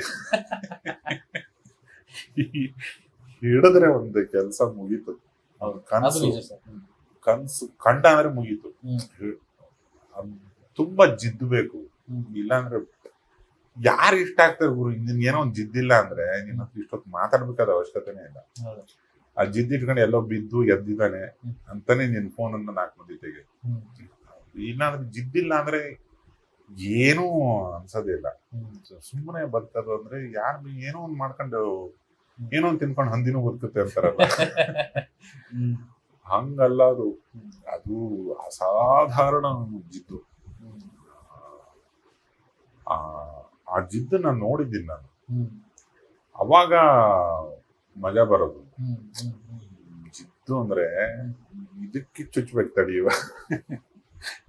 ನಂದು ಜಿದ್ದೆ, ಹ್ಮ್ ನಾನು ಅದು ಉಡಾದ್ರೆ ನಾನು ಜಿಗಣೆ, ಹ್ಮ್ ನಾನು ಬಿಡೋದಿಲ್ಲ. ಹ್ಮ್ ಆ ಕನ್ನಡ ಮೈಂಡ್ ಅಂದ್ರೆ ಕವಿ ಹೃದಯ. ಹ್ಮ್ ಸೀರಿಯಲ್ಗಳ ಕಾಲದಿಂದನೂ ಕವಿತೆ ಬರೆದು ಗೊತ್ತು. ಹ್ಮ್ ನಾನೀಗ ತುಂಬಾ ಜನರಿಗೆ ಕೇಳ್ತೀನಿ, ಹ್ಮ್. ನನ್ನ ಇಷ್ಟದ ಬರಹಗಾರ ಬೇಂದ್ರೆ ಅಜ್ಜ ಹ್ಮ್. ಅಥವಾ ಕುವೆಂಪು ಸಾಹೇಬ್ರು ಹ್ಮ್. ಇನ್ಯಾರದು ಒಂದು ಕವಿತೆ ಹ್ಮ್. ಕೊಟ್ಬಿಟ್ಟು ಹ್ಮ್. ಇದನ್ನ ಡಿಕೋಡ್ ಮಾಡು, ಹ್ಮ್. ನಿನಗೇನು ಅರ್ಥ ಆಯ್ತು ಅಂತ ಕೇಳ್ತೀನಿ ನಾನು. ಹ್ಮ್. ನಾವೆಲ್ಲ ಹೌದು. ಹ್ಮ್. ಕಲಾವಿದರೇ ತಾನೆ, ಹೌದು. ನಿಂಗೂ ಬರೆಯಕ್ ಬರ್ತದೆ ತಾನೆ, ಮೇಷ್ಟ್ರು ಕನ್ನಡ ಕಲಿಸಿದ್ದಾರೆ ಅಂತೆಲ್ಲ ಅಂದಿರ್ತಾನೆ. ಹ್ಮ್. ಹಂಗೆ ನಾಯಕ ನಟರುಗಳು ಕನ್ನಡ ಕಲಿತೆ ತಾನೇ ಬಂದಿದ್ದಾರೆ. ಹೌದು. ಅವರ ಸೆನ್ಸಿಬಿಲಿಟೀಸ್ನೆಲ್ಲ ನಾನು ಪಣಕ್ಕೆ ಇಡೋದಾದ್ರೆ ಹ್ಮ್. ಒಬ್ಬೊಬ್ಬರನ್ನೇ ಕೇಳ್ತಾ ಬರ್ತೀನಿ, ಇದೇನು ಅರ್ಥ ಆಗುತ್ತೆ ಓದಿ. ಹ್ಮ್. ಕರೆಕ್ಟಾಗಿ ಹೇಳೋದೇ ಇಷ್ಟು. ಹ್ಮ್. ಇದನ್ನ ಹೇಳಿದ್ರೆ ಎಲ್ಲ ಮೋಸ್ಟ್ಲಿ ಕೊಡಿಲಿ ಅಂತ ಓದ್ಬಿಟ್ಟು ಹಿ ವಿಲ್ ಡಿಕೋಡ್. ಹ್ಮ್. ಹ್ಮ್. ಹೌದು. ಅದಿದೆ ಅನ್ಸೆಡ್. ಒಂದು ಕವಿತೆಯಲ್ಲಿ ನೇರವಾಗಿ ಹೇಳಿದ್ದೆ, ಇನ್ನೇನನ್ನೋ ಹೇಳಿರೋದು. ಹ್ಮ್. ಆಮೇಲೆ ಪದ ನಿಷ್ಪತ್ತಿ, ಪದ ಹೆಂಗ್ ಹುಟ್ಟಿದೆ, ಆ ಹುಟ್ಟಿದ ನಂತರ ಪದ ಬಳಕೆ ಹೆಂಗಾಗ್ತಿದೆ, ಕಾವ್ಯದಲ್ಲಿ ಅದು ಏನಾಗುತ್ತೆ ಅನ್ನೋದು ಒಬ್ಬ ಕವಿ ಹೃದಯ ಗೊತ್ತಿರುತ್ತೆ. ಹ್ಮ್. ಅದು ಥಿಯೇಟರ್ಲಿ ಇದ್ದಾಗ ಕಲ್ತಿದ್ದೋ ಎಲ್ಲಿದ್ದಾಗ ಕಲ್ತಿದ್ದಾನೋ ಗೊತ್ತಿಲ್ಲ. ಹ್ಮ್. ಡ್ರಾಮಾ ಟೈಮಲ್ಲಿ ನಾನು ತುಂಬಾ ಚರ್ಚೆಗಳು ಮಾಡ್ತಿದ್ದ ಆ ವಿಷಯಕ್ಕೆ, ಅಥವಾ ಕೇಳ್ತಿದ್ದೆ ನಾ ಬಾಯಲ್ಲಿ. ತುಂಬಾ ಖುಷಿ ಆಗುತ್ತೆ, ಬಾ ಈತನಿಗೆ ಅದಿದೆ, ಹ್ಮ್. ಕನ್ನಡ ಅರ್ಥ ಆಗುತ್ತೆ. ಮತ್ತೆ ಅದನ್ನ ಗೀಚು ಅಂದ್ರೆ ಕೂತ್ಕೊಂಡು ಗೀಚ್ಬಿಡ್ವಲ್ಲ, ಅದು ಇದು ಸುಖ ಅದೇನೆ. ನೀನ್ ಯಾವ್ದೋ ಹಾಡು ಬರೀತೀಯ, ನೀನು ಒಂಟಿಯಾಗಿದ್ದಾಗ ನಾನು ಅದನ್ನ ಓದಿದ್ರೆ ಇವನಿಗೆ ಅದು ಇದೆ, ಆ ಪದ ಸಂಪತ್ತು ಇದೆ ಅಂತ ಅನ್ಸುತ್ತಲ್ಲ, ಆ ಸುಖನೇ ಬೇರೆ. ಈತನ ಜೊತೆ ಇವನು ಸುಲಭಕ್ಕೆ ಓಕೆನೆ ಆಗಲ್ಲ, ಹಾಡದ್ನ ನಾವು ಏನೇನೋ ಬರೆದ್ರೆ ಅದ್ ಕೊಡಕ್ಕೂ ಹೋಗಲ್ಲ, ಗೊತ್ತಾಗ್ಬಿಡುತ್ತೆ ಇಮಿಡಿಯೇಟ್ ಆಗಿ ನಿಮ್ಗೇನಾಯ್ತು ಅಂದ್ಬಿಡ್ತಾರೆ. ಏನೋ ಒಂದು ಇರ್ಬೇಕು ಅದ್ರಲ್ಲಿ, ಅವನಿಗೆ ಏನ್ ಬೇಕು ಅನ್ನೋದು ಕರಾರುವಾಕ ಗೊತ್ತು. ಇದು ಬೇರೆ ಕಡೆ ಇರುತ್ತೆ, ತುಂಬಾ ಜನ ಕನ್ನಡ ಮೈಂಡ್ಗಳು ಇದ್ದಾರೆ, ನಾನು ಇಲ್ಲ ಅಂತ ಹೇಳಲ್ಲ. ತುಂಬಾ ಅದ್ಭುತ ಕನ್ನಡಿಗರು ಉದ್ಯಮದಲ್ಲಿ ಇದ್ದಾರೆ. ಮತ್ತೆ ಈಗ ಈ ಕನ್ನಡ ಅಂತಕ್ಕಂಥದ್ದನ್ನ ನಾವು ಉಳಿಸಿ ಬೆಳ್ಸಕ್ ನಾವ್ ಯಾರು ಅಲ್ಲ, ಕನ್ನಡ ನಮ್ಮೆಲ್ಲರನ್ನು ಮೀರಿದ್ದು. ಈಗ ಅಣ್ಣ ಅವರನ್ನೇ ತಗೊಂಡ್ರೆ, ಅವರು ಅರೆಪ್ರಜ್ಞಾವಸ್ಥೆಯಲ್ಲೂ ಕೂಡ ಒಂದು ಕನ್ನಡ ಪದನ ತಪ್ಪು ಮಾತಾಡಿಲ್ಲ ಅವರು. ಅಷ್ಟು ಬಾಯಿ ತುಂಬಾ ಸುಸ್ಪಷ್ಟವಾಗಿ ಎಲ್ಲರಿಗೂ ಅರ್ಥ ಆಗುವಂಥದ್ದು ಒಂದು ಕನ್ನಡ. ಅಲ್ಪ ಪ್ರಾಣ ಮಹಾಪ್ರಾಣದಿಂದ ಹಿಡಿದು ಅದು ಬಂದಿದ್ದು ನಾಟಕದಿಂದ. ಆ ಮೈಕ್ ಮುಂದೆ ಕೂಗಿ ಕೂಗಿ ಕಲ್ತಿದ್ದು ಗಾಯಕರು, ಸಂಗೀತ ಗೊತ್ತು. ಆ ಪದ ಈ ಕಾರಣಕ್ಕೆ ಬರೆಯಲ್ಪಟ್ಟಿದೆ. ಅವರು ಓದ್ಕೊಂಡಿರೋ ಓದಿಗೂ ಅವರ ಕನ್ನಡ ನಾಲೆಜ್ಗೂ, ಸುಮ್ಮನೆ ಡಾಕ್ಟರ್ ಅಂದಿಲ್ಲ ಅವರನ್ನ. ಅದ್ ನೋಡಿ ಇವತ್ತಿನವರೆಗೂ ಕನ್ನಡದ ಸಾಂಸ್ಕೃತಿಕ ರೆಪ್ರೆಸೆಂಟೇಟಿವ್ ಯಾರು ಅಂದ್ರೆ ಶ್ರೀಯುತ ರಾಜ್ಕುಮಾರ್ ಅವರು. ಎಲ್ಲಿಂದ ಯಾಕಂಗಾಯ್ತು? ಆ ಕನ್ನಡ ಅದಿಲ್ಲಿತ್ತು, ಇಲ್ಲಿತ್ತು. ಈ ದೇಹ ಮೈ ಮನಸ್ಸು ಕನ್ನಡನ ಯಾಕೆ ಹೆಂಗ್ ಮಾತಾಡ್ಬೇಕದ್ನ, ಯಾವ ಪದಾನ ಹೆಂಗ್ ಹೇಳಬೇಕು, ಯಾರು ಹೇಳ್ಕೊಟ್ರು ಗುರುದ್ನ? ಇಡೀ ನಾಡನ್ನ ರೆಪ್ರೆಸೆಂಟ್ ಮಾಡುತ್ತೆ ಆ ಚೈತನ್ಯ. ಯಾರು ಹೇಳ್ಕೊಟ್ರು ಅವರಿಗೆ? ಅದು ಪ್ರಜ್ಞೆ. ಅದ್ ನೀನ್ ಕಲ್ತ್ಕೋಬೇಕು ಒಬ್ಬ ಕನ್ನಡಿಗನಾಗಿ. ಅದು ಈ ಪದಗಳಿಗೆ ಸಂಬಂಧಪಟ್ಟಂಗೆ, ಕನ್ನಡಕ್ಕೆ ಸಂಬಂಧಪಟ್ಟಂಗೆ ಈ ಮಹನೀಯಂಗಿದೆ, ತುಂಬಾ ಇದೆ. ಆ ಖುಷಿನೇ ಬೇರೆ. ಅದು ಗೊತ್ತಿದ್ದವ್ರ ಹತ್ರ ಕುಸ್ತಿ ಆಡ್ಬೋದು, ಜಗಳ ಆಡ್ಬೋದು, ಮಾತಾಡೋದು, ಬೆಳಕು ಹರಿಯೋದು ಗೊತ್ತಾಗಲ್ಲ, ರಾತ್ರಿ ಹರಿಯೋದು ಗೊತ್ತಾಗಲ್ಲ. ಕನ್ನಡದ್ದು ನೀವು ಕೊಟ್ಟು ನೋಡ್ಬೇಕಾಗಿ ಚಾಲೆಂಜ್ ಇದೆ. ಇಲ್ಲ ನೋಡಿದೀನಿ ಸರ್, ಅದಕ್ಕೆ ಅಂದ್ರೆ ಇದು ತುಂಬಾ ಹತ್ತಿರದಿಂದ ಬಲ್ವಿ, ಹಂಗಾಗಿ ಯಾರ ಹತ್ರ ಸಾಧ್ಯ ಇವತ್ತಿನ ಕಷ್ಟ ಇದೆ ಸರ್, ಕಷ್ಟ ಇದೆ ಕಷ್ಟ. ಸರ್ ನನ್ಗೆ ಇನ್ನೊಂದು ಅಂದ್ರೆ, ಅವ್ರೊಳಗೊಬ್ಬ ರೈಟರ್ ಯಾವಾಗ್ಲೂ ತುಂಬಾ ಅಂದ್ರೆ ಒಬ್ಬ ನಟನಿಗೆ ಭಾಷೆ ಜ್ಞಾನ ತುಂಬಾ ಚೆನ್ನಾಗಿದ್ದಾಗ ಇವೆಲ್ಲವೂ ಸಾಧ್ಯ. ಮತ್ತೆ ಆ ಇಡೀ ತಂಡನ ಜೊತೆ ಕರ್ಕೊಂಡು ಹೋಗೋದಕ್ಕೂ ಸಾಧ್ಯ. ಪ್ರತಿ ಸಿನಿಮಾದಲ್ಲೂ ಯಶ್ ಅವರು ಆ ಕೆಲಸನ ಮಾಡ್ಕೊಂಡೇ ಬಂದಿದ್ದಾರೆ ನಿರಂತರವಾಗಿ. ಸೊ ಆ ಒಂದು ವಿಷಯಕ್ಕೆ ಬಿಗಿನಿಂಗ್ ನೀವು ಸುಮಾರು ಜನ ಹಾಡುಗಳನ್ನ ಬರೆದಿದ್ದೀರ, ಬಟ್ ಈ ಕ್ಯಾರೆಕ್ಟರ್ನ, ಈ ಪರ್ಸನಾಲಿಟಿನ ನೋಡಿದಾಗ ನಿಮ್ಗೆ ಅನಿಸೋದು ಯಾವಾಗ್ಲೂ, ನನ್ನ ಒಂದು ಅಬ್ಸರ್ವೇಷನ್ ಪ್ರಕಾರ ಆ, ಈ ಒಂದು ಹಾಡಿಗೆ ಏಳು ಬಿಡು ಹುಡುಗಿ ನೀ ನನಗೆ ಕೊಟ್ಟಿದ್ದು ತಿಳಿ ನೀಲಿ ಕನಸ ಬರೀ ಪೋಲಿ ಕನಸ. ಸುಮ್ಮನೆ ನನ್ ಮೊನ್ನೆ ಈ ಹಾಡು ವಿಜುವಲ್ ನೋಡಿದ್ಮೇಲೆ ನೆನಪಾಯ್ತು ಡ್ರಾಮಾದು ಇದೊಂದು ಪದನ ಇದನ್ನ ಇದಕ್ಕೆ ಜೋಡಿಸಿದ್ರೆ ಹೆಂಗಿರುತ್ತೆ ಅಂತ. ತುಂಬಾ ಚೆನ್ನಾಗಿ ಸಿಂಕ್ ಆಗ್ತಿತ್ತು. ಅಂದ್ರೆ ಆ ತರದ ನೀವು ಒಳಗಿಳಿದು ನೋಡಿರುವಂತಹ ವ್ಯಕ್ತಿತ್ವ ಅದು. ಸೊ ಹಾಗಾಗಿ ಇದು ಈ ಸಾಧ್ಯತೆ ಆಯ್ತಾ ಅಥವಾ ಈ ಔಟ್ಪುಟ್ ಬರಕ್ ಸಾಧ್ಯ ಆಯ್ತಾ? ಡ್ರಾಮಾದಲ್ಲಿ ಇನಿಷಿಯಲಿ ಅವಾಗವಾಗ ಕವಿತೆ ಬಂದು ಹೋಯ್ತದ ಸರ್ ಅಂತಾನೆ. ಕವಿ ಆತ ಹೇಳಿಬಿಡು ಹುಡುಗಿ ಆತನೇ ಬರೆದ ಕವಿತೆ ಅಂತ. ಅದ್ ನಂಗೆ ಚೆನ್ನಾಗಿ ನೆನಪಿದೆ. ನಾನ್ ಫಸ್ಟ್ ಡಬ್ ಮಾಡ್ಬಿಟ್ಟೆ. ಹೇಳಿಬಿಡು ಹುಡುಗಿ ನೀ ನನಗೆ ಕೊಟ್ಟದ್ದು ತಿಳಿ ನೀಲಿ ಕನಸ ಬರೀ ಪೋಲಿ ಕನಸ. ಎಲ್ಲಿಯೋ ನಿಂತ ಬಸ್ಸಲ್ಲಿ ಆ ತರದೆಲ್ಲ ಹೇಳ್ದೆ. ಇದು ನಿಮ್ದೇ ಚೆನ್ನಾಗಿ ನಾನ್ ಯಾಕೆ ಹೇಳಿಲ್ಲ. ಟ್ರೈ ಮಾಡಕ್ ಹೋಗಿ ಚೆನ್ನಾಗಿರೋದ್ ಯಾಕೆ ಗಬ್ಬೆಬ್ಬಿಸ್ಲಿ ಆ ಪ್ರಜ್ಞೆನೂ ಇದೆ. ನನ್ನ ವಯಸ್ಸಲ್ಲಿ ಬಂದಾಗ ನೀವ್ ಅನ್ಕೊಂಡಂಗ್ ಕೇಳ್ಸಲ್ಲ ಇದು. ನನಗ್ ಮತ್ತೆ ಇರೋ ಬೇರೆ ಬರಿಬೇಕು ಅನ್ಸುತ್ತೆ. ಇದು ಚೆನ್ನಾಗಿರೋದು ಹಿಂಗೆ ಬಿಟ್ಬಿಡಿ. ಆಮೇಲೆ ಸೋನು ನಿಗಮ್ ಅವ್ರ ವಾಯ್ಸ್ ಬರುತ್ತೆ ಅಂತ ಬಿಟ್ಬಿಟ್ವಿ. ಅವಾಗ ಚೆನ್ನಾಗಿರೋದು ಏನು ಅದನ್ನ ಗಬ್ಬೆಬ್ಬಿಸ್ಬಾರ್ದು, ಅದನ್ನ ಇಂಪ್ರೂವ್ ಮಾಡ್ಬೇಕು ಅನ್ನೋ ಪ್ರಜ್ಞೆ ತುಂಬಾ ದೊಡ್ಡದು. ಇದು ಚೆನ್ನಾಗಿರೋದು, ಇದು ವಿಶೇಷವಾಗಿರೋದು, ಈ ಕಥೆ ವಿಶೇಷ, ನಾನ್ ಮಾಸನ್ನ ರೆಪ್ರೆಸೆಂಟ್ ಮಾಡ್ತೀನಿ, ನನಗೆ ಇದೇ ಬೇಕು. ಆಡಿಯನ್ಸ್ ಅಂದ್ರೆ ಪ್ರೇಕ್ಷಕರ ನಾಡಿ ಮಿಡಿತ ಬಹಳ ಚೆನ್ನಾಗಿ ಗೊತ್ತಿದೆ ಅಂತ ಅನ್ಸುತ್ತೆ ಸರ್. ಸಿದ್ಧಿಸಿದೇನೋ ಅಂತ ಗೊತ್ತಿಲ್ಲ. ಅಂದ್ರೆ ಈ ಎಲ್ಲಾ ವಿಷಯಗಳು ಗೊತ್ತಿದ್ದಾಗ ಅಂದ್ರೆ ಅಲ್ಲ, ನಿನ್ನ ಕನ್ಸೆ ಅದಾಗಿದ್ದಾಗ ನಿನಗೆಲ್ಲ ಕಾಣಿಸುತ್ತೆ. ನಾನು ಒಂದು ಜನಸಮಷ್ಟಿ, ಒಂದು ಲಾರ್ಜ್ ನಂಬರ್ ಆಫ್ ಆಡಿಯನ್ಸ್ಗೆ ನಾನು ಹಿಂಗೆ ಕಾಣಿಸ್ಕೋಬೇಕು ಅನ್ನೋ ಕ್ಲಾರಿಟಿ ನಿಂಗೆ ಇದ್ದು ಬಿಟ್ರೆ ಅದಕ್ಕೆ ಏನ್ ಬೇಕು ಅನ್ನೋದನ್ನ ಎಲ್ಲ ಸಿಂಕ್ ಮಾಡುತ್ತೆ ಮೈಂಡ್. ಅಲ್ಲಿ ಎಡವಟ್ ಆಯ್ತು ಹೋಯ್ತದು. ಬೆಳಗ್ಗೆ ಹಿಂಗ್ ಅನ್ಕೊಂಡ್ ಮಧ್ಯಾಹ್ನ ಇನ್ನೊಂದು ಅನ್ಕೊಳಂಗಿಲ್ಲ. ಅದಾದ್ರೆ ಈ ಕನ್ಸೆ ಟ್ಯಾಕ್ಸಿಕ್ ಅನ್ನೋದು ಕೂಡ ಒಂದು ಕನ್ಸೆ, KGF ಕೂಡ ಒಂದು ಕನ್ಸೆ, ಪ್ರತಿಯೊಂದು ಕನ್ಸೆ ಆತನಿಗೆ. ಅದನ್ನ ಹೆಗ್ದು ಬಡದು ಬಾಯಿಗೆ ಹಾಕಬೇಕು ಆ ಕನ್ಸನ್ನ ಅಂದ್ರೆ ಏನ್ ಮಾಡ್ಬೇಕು? ಅದಕ್ಕೆ ಎಲ್ಲಾ ಸೆನ್ಸಸ್ನು ಯೂಸ್ ಮಾಡೋದು. ಕನ್ನಡ ಅದು ಕಲ್ತು ಬಂದ ಕನ್ನಡ ಅಲ್ಲ, ಅದು ಹೃದಯದಿಂದ ಹುಟ್ಟಬೇಕದು. ತುಂಬಾ ಸ್ಪೆಷಲ್ ಆದ ಭಾಷೆಗಳು. ಅದು ಯಾರಿಗ್ ಬಂದ್ರು ಅದು ಹೆಂಗೆಂಗೋ ಬೇರೆ ತರ ಎಕ್ಸ್ಪೆಂಡ್ ಆಗುತ್ತೆ. ನಾನು ಇಷ್ಟು ದೇಶ ಸುತ್ತೀನಿ ಅಥವಾ ಇನ್ನೇನೋ ಮಾಡ್ತೀನಿ, ಹೊರದೇಶನೂ ಸುತ್ತೀನಿ, ನಂಗೆ ತುಂಬಾ ಕಡೆ ಕಾಪಾಡೋದೇ ಈ ಭಾಷೆಯಿಂದ ನಾನ್ ಕಲ್ತು ಬೇರೆ ಭಾಷೆ. ನಿಜ ನಿಜ ಸರ್, ಸತ್ಯ. ಅದೊಂದು ಕೆಟ್ಟ ಕಾನ್ಫಿಡೆನ್ಸ್ ಕೊಡುತ್ತೆ. ನನ್ನ ಹತ್ರ ಏನೋ ಒಂದು ದೊಡ್ಡ ಸಂಪತ್ತಿದೆ, ನಿನ್ನ ಹತ್ರ ಇಲ್ಲ. ಅದರಿಂದಾಗಿ ಹುಟ್ಟುತ್ತೆ ಅದು. ಯಾವ್ದೋ ಒಂದು ಪೊಯೆಟ್ರಿ ತುಂಬಾ ಈ ಪದಗಳು ಜಾಸ್ತಿ ಗೊತ್ತಿದ್ದಾಗ ಅದ್ರ ಪರ್ಮಿಟೇಷನ್ ಕಾಂಬಿನೇಷನ್ ಅಲ್ಲಿ ಆಚೆ ಬರೋದು. ಆ ಪದಗಳು ನಾವ್ ಯಾರು ಹೊಸ ಭಾಷೆ ಕಂಡಿಡಿಯಕ್ ಆಗಲ್ಲ.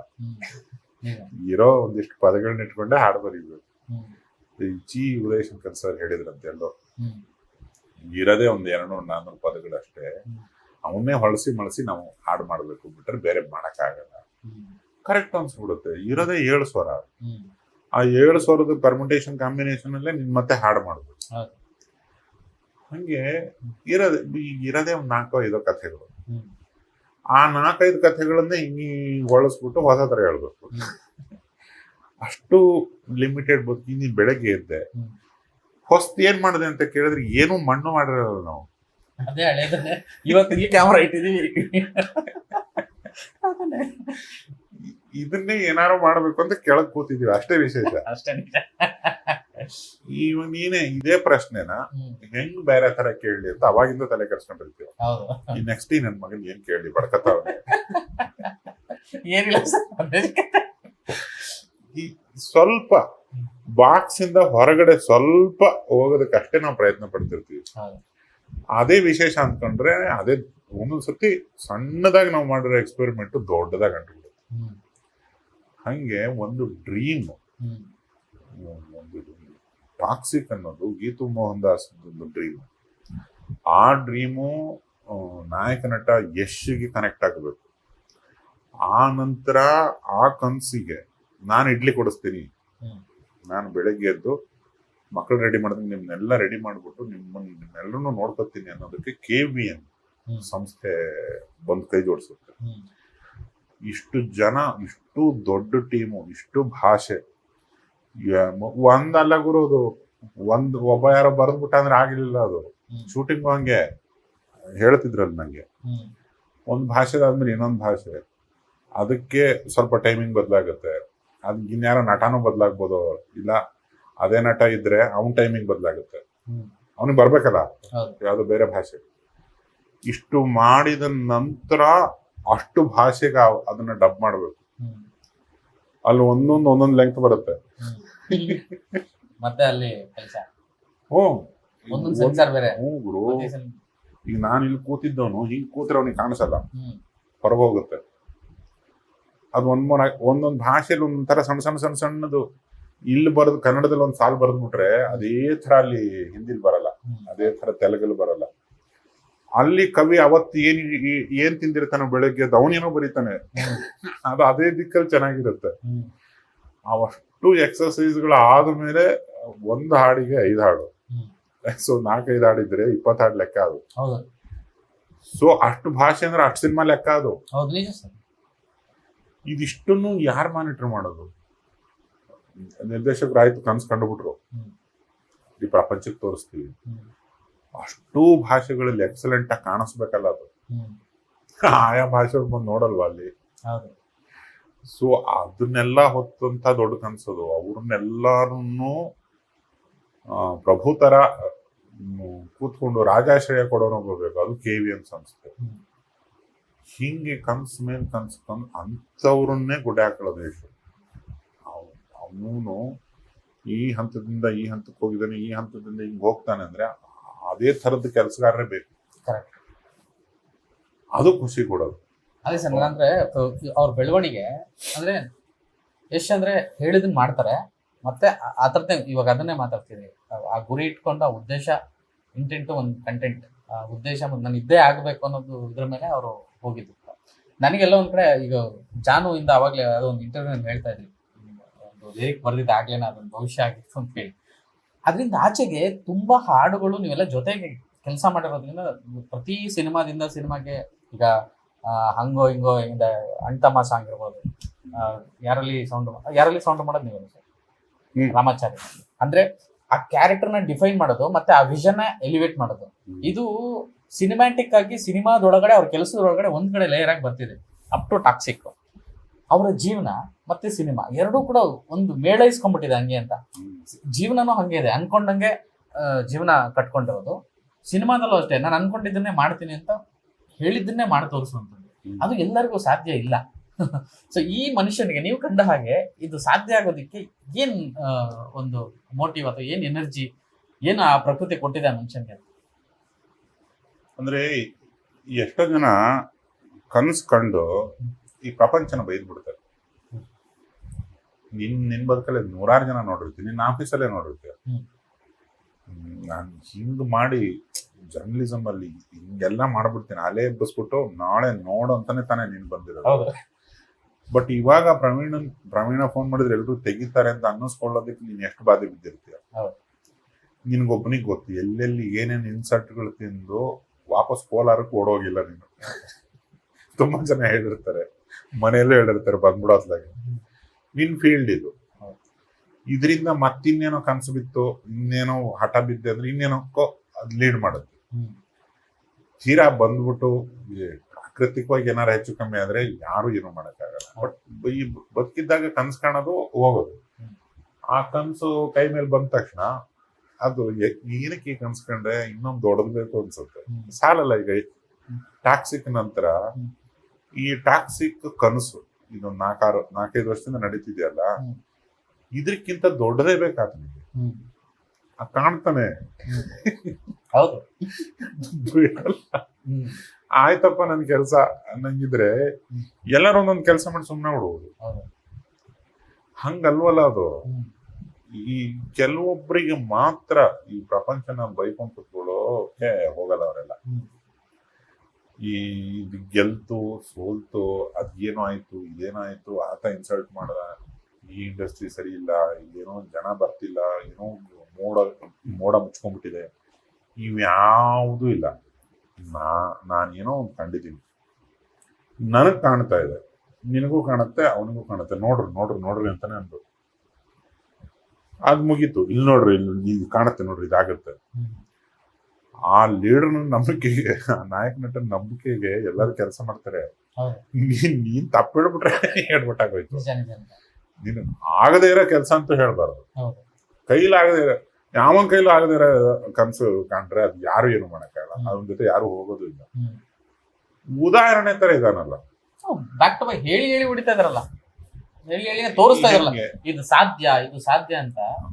ಆ ವಿಶೇಷ ಶಕ್ತಿಗಾದ್ರೂ ಅದು ರೋಲ್ ಮಾಡೆಲ್ ಆಗ್ಬೇಕು ಅಂತ ನಾ ಬರ್ಕೊತಾ ಇರೋದು ಪ್ರತಿಯೊಬ್ಬನಿಗೂ. ಈಗ ಏನೋ ಒಂದು ಕನ್ಸ್ಕಂಡೆ ಆಗಿಲ್ಲ, ಗೋಲಾರ ಕೊಟ್ಟದೆ, ನೀವು ನಿನ್ನ ಹೆಸರನ್ನ ನೆನ್ಪಿರ್ತದೆ, ಅಥವಾ ನೀನ್ ಫೋನ್ ಮಾಡಿದ್ರೆ ಯಾವ ಪ್ರಮಾಣ ಹೇಳು ಅಂತಾರೆ ಅನ್ನಲ್ವಾ? ಎಲ್ಲ ಇನ್ನ ಕತ್ತಿ ಬಿಟ್ಟಿಲ್ಲ, ಹೊಡೆದಾಡ್ತಾವನೆ, ಹೊಡೆದಾಡ್ತಾನೆ ಕಣವನು ಅಂತೀವ ಇಲ್ವೋ? ಅಷ್ಟೇ, ಆ ಬದುಕಿಗೆ ಅಷ್ಟು ಪಡ್ಕೊಂಡ್ ಬಂದ್ ಆ ಹಠ ಇದ್ರೇನೆ ಅದು ಹಂಗೆ ಹೋಗೋದು ಜರ್ನಿ. ಇವಾಗ ಈ ಈ ಹಠವಾದಿಗಳದ್ದೆಲ್ಲ ನಾನು ನೋಡ್ಕೊಂಡ್ ಬಂದಿದ್ದೀನಲ್ಲ, ಅಥವಾ ನೀನ್ ಎಲ್ಲಾನ ಓದು, ಅವ್ರು ಬಿಡೋದೇ ಇಲ್ಲ ಅದನ್ನ. ಇಡೀ ಲೈಫ್ನ ಎತ್ತ ಹಠಕ್ಕೆ ಇಟ್ಬಿಟ್ಟಿರ್ತಾರೆ. ಯಾಕಾಗಲ್ಲ, ಮುಗೀತಲ್ಲಿ ಕತೆ, ಆಗುತ್ತದು. ಯಾಕಾಗಲ್ಲ, ಆಗ್ಬಿಡುತ್ತೆ.